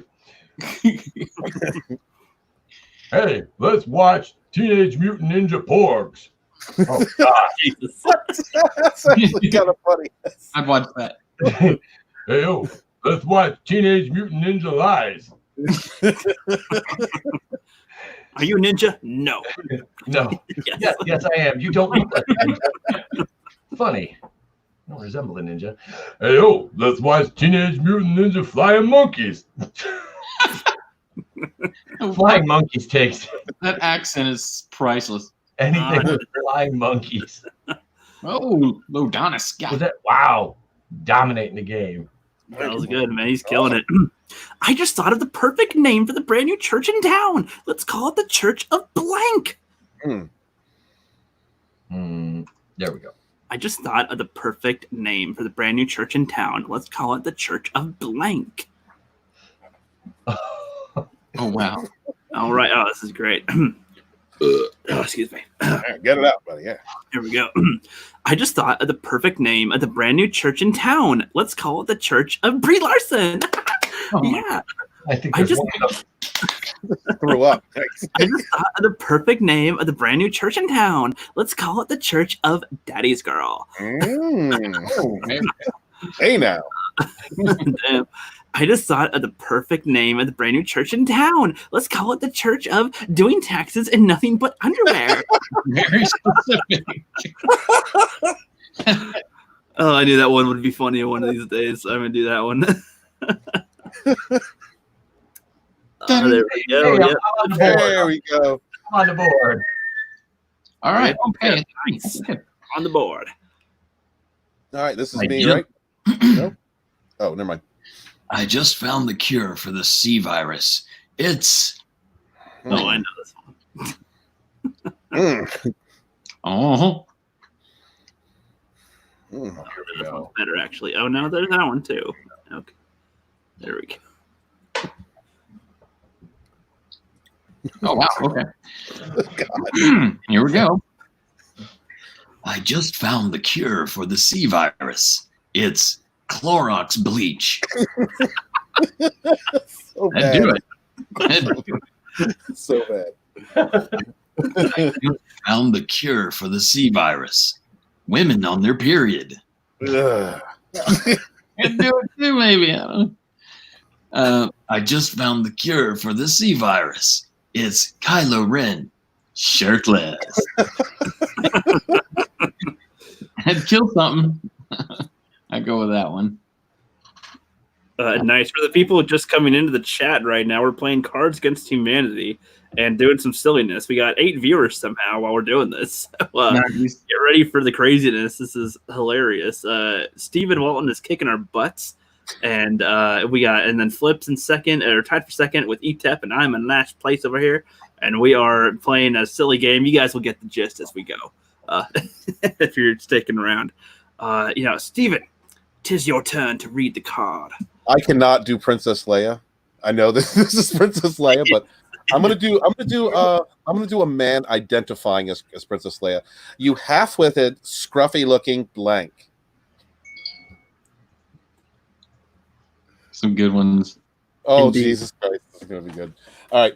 You half-witted, scruffing-looking pizza dipped in ketchup. My neighbor would do that. That's why I put that there. It's nasty.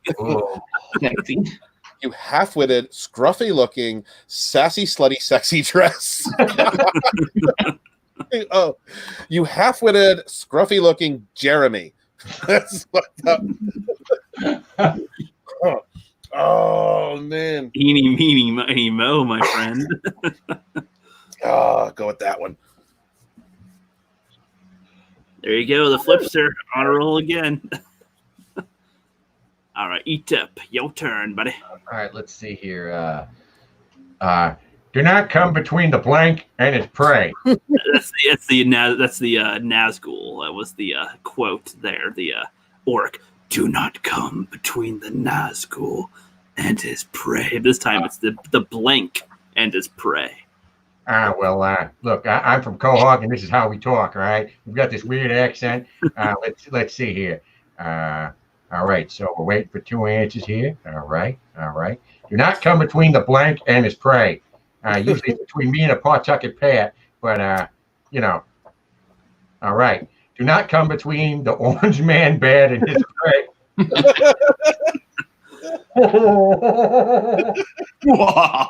That'd be his Twitter. Do not come between the Justin Bieber and his prey. The Beebster. The Beeb. Do not come between the Ray and his prey.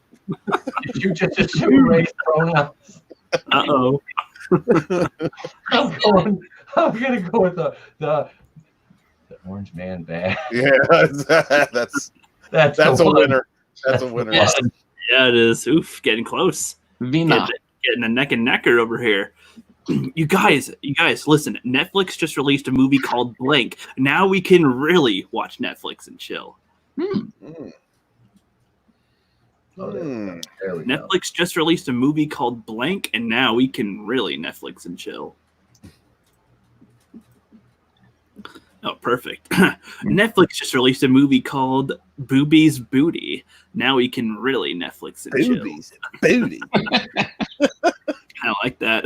Yeah. And Netflix released a movie called Getting the Heck Over Here.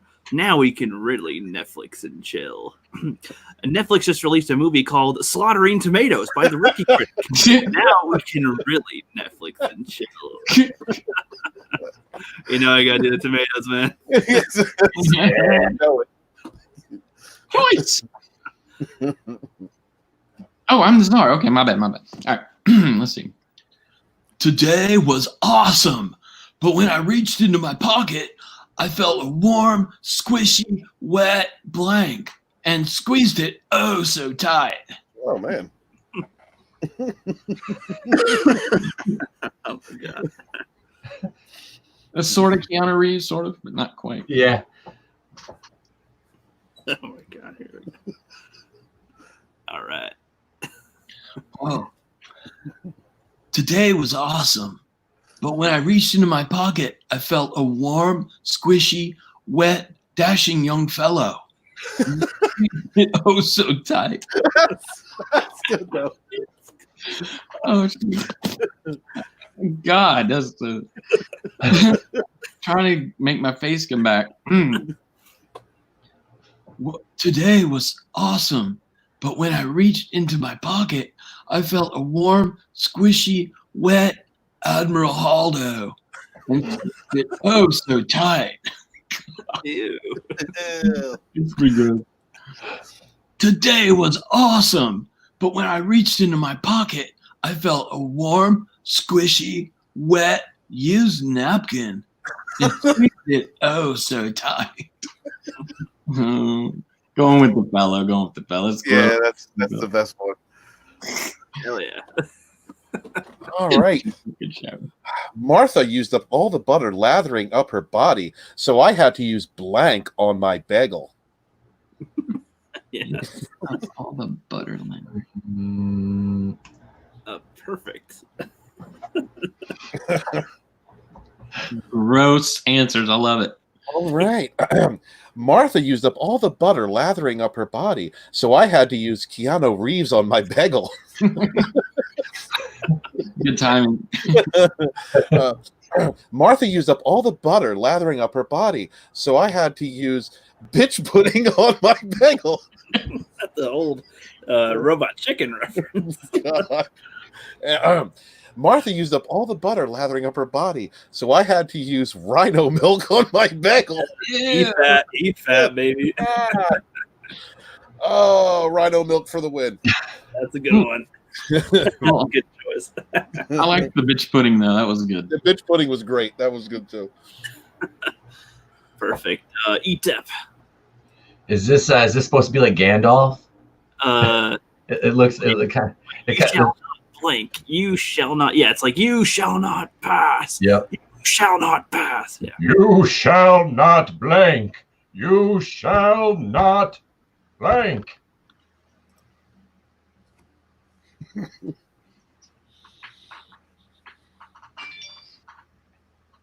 Ladies and gentlemen, Mr. Conway is ready. Uh-huh. Oh my God. Again, too many good ones here. If somebody put masturbate, that's going to be great. I don't know what he wrote on these for y'all. All right, let's see. Oh. You shall not blackies. You shall not spanking her boyfriend.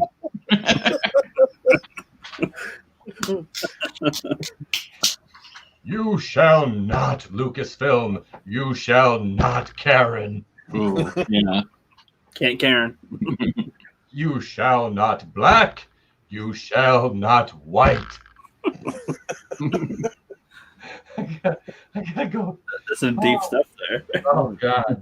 Deep. I gotta go with the Lucasfilm and Karen. Yes, get on Karen. Yes, good call. Good call. You shall not, Karen. I don't like blank. It's rough and coarse and irritating, and it gets everywhere. I don't like blank. It's rough and coarse and irritating and just gets everywhere.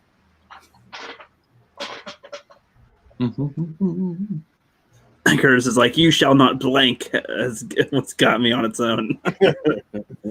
Shellback, yes, Etepracum does have a YouTube channel called The Place to Be Reviews. Indeed, if it's not in the link of this one, because it's a live stream, it's in the link on any of our other videos, especially since he made the last few. It is definitely in the last couple videos to his channel. A tough one there? Let's see. Wait. Oh, did I add one in? Nope, it looks like it's waiting on ETEP. Oh shit! I thought I hit select. My bad. There we go. There we go. I don't like The Last Jedi. It's rough and coarse and irritating, and it gets everywhere. I don't like pleasuring myself to Brie Larson. It's rough and coarse and irritating, and it gets everywhere. Whoa.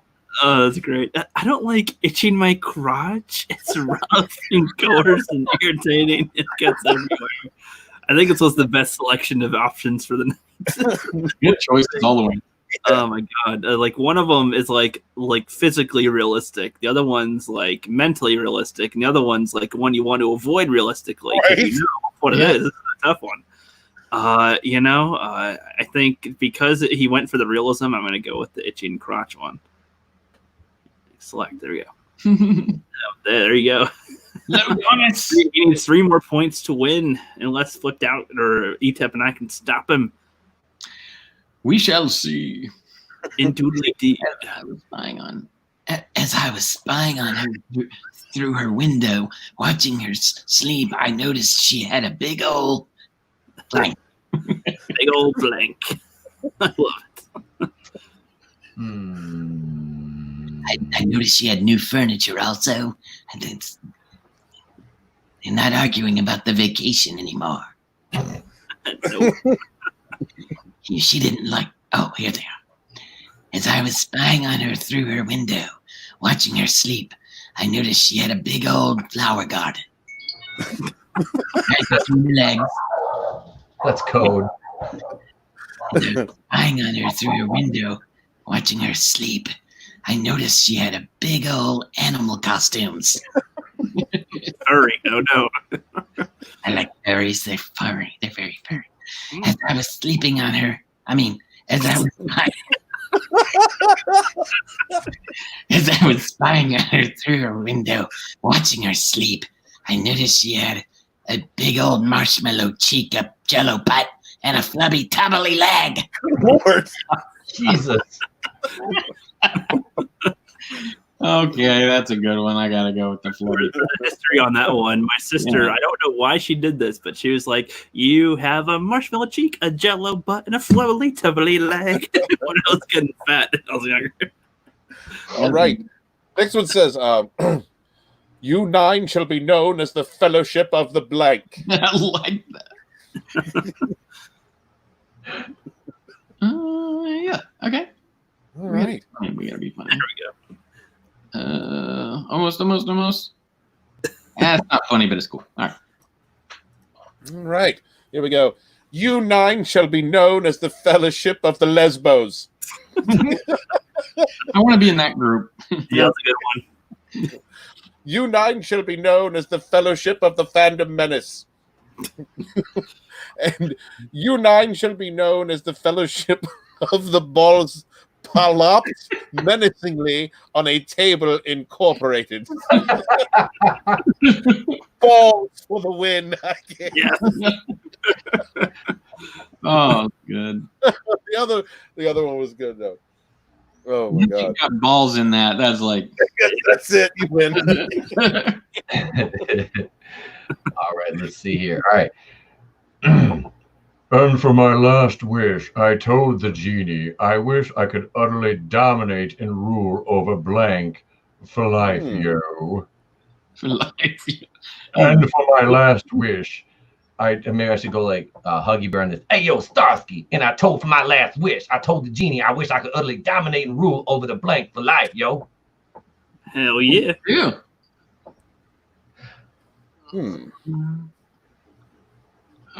Okay. Oh, hey, Shellback, thank you for subscribing, man. I appreciate it. Thank you very much. Thank you very much. Thank you very much. Thank you Very much. All right, here we go. And for my last wish, I told the genie, I wish I could utterly dominate and rule over mashed potatoes for life, yo. Yo. All I can see is the Weird Al and that pile of mashed potatoes in UHF.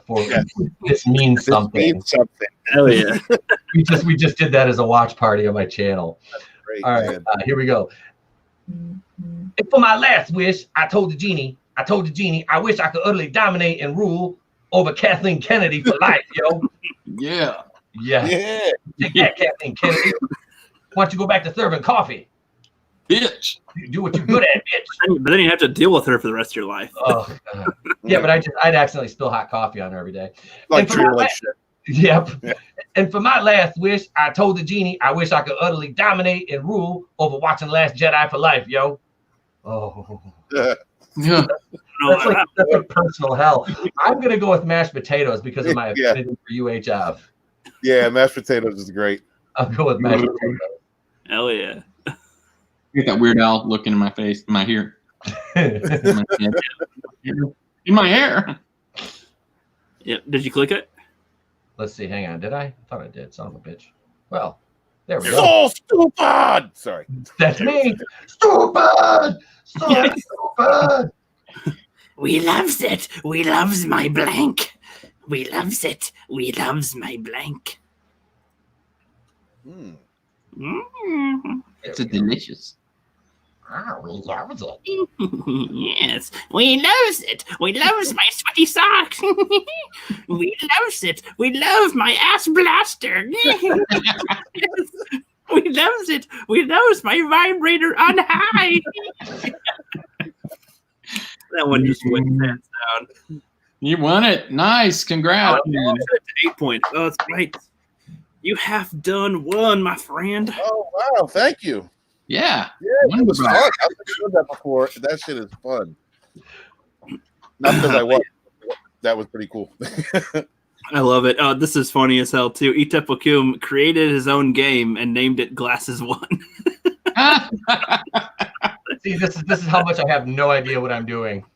I don't even know half the time. I don't know. Oh my god, that's funny. Somebody below that said named a game called Poops and Princess Awesomeness 16. Oh, that's just funny. I don't know why. It's just funny. Well, thank you everybody for coming by tonight. This was a fun stream once again. The awesome author Stephen Walton and the new team member of the Phantom Collective, Itepokum's Place to Be Reviews down here. I appreciate the chat for stopping by. Curtis YZ and Shellback were sticking around for quite a while watching us play this game ridiculously. So I appreciate that and all its silliness. I'm hoping that people like this game more and want to watch because it's. I'm going to add more cards to it, and it's a freaking hilarious. I think Teresa Martin had to read all the filthy stuff. That's like, I was watching her through the window and saw this big old thing, and I'm like, polite one, no. But yeah, so any last words, fellas? Please subscribe to all these people on the panel if you have not. Please subscribe to everybody in the chat who has been here so supportive. Thank you very much for coming. Thank you to the Fandom Collective for being so supportive of the community, for imparting your drive to work and help one another rise to me. And I'm going to continue that tradition on, and hopefully there will be people after us that continue that on, and we will all rise together. And hail to my brothers and sisters in the chat. If you have not picked up the Phantom Menace Volume 1 of Phantom Betrayed, it is available now on Indiegogo. The story's been reopened for a limited time, and we'll be getting the Indiegogo for the Phantom Menace Volume 2 in a few short weeks. So I hope to be able to talk with some of you. Any of you have been able to purchase it, reach out to me. I'd love to hear your criticisms or anything, man. Hail to everybody. Have a great night. Wash your hands. Wash your ass. Be good to one another. Peace. Hell yeah. ETEP, any closeout words? Hey, thank you guys for having me on. Thank you for making me part of the team, Steven. It has been awesome. Working tonight, getting to know you.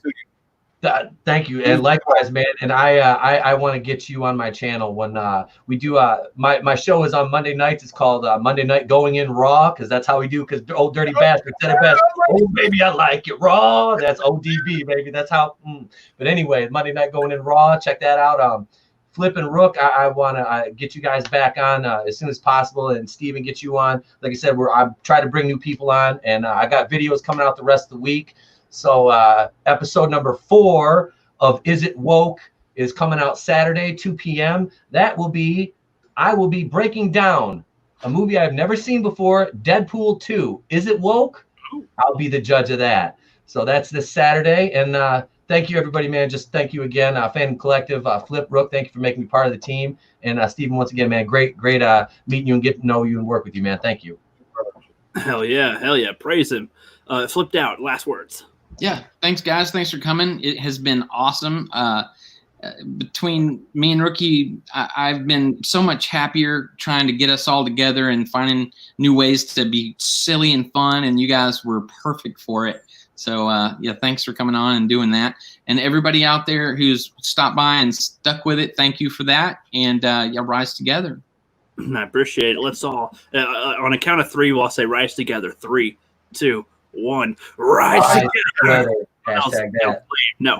3, 2, 1. Rise together. You guys are slow. Don't be embarrassed now. 3, 2, 1. Rise together. There we go. Yes.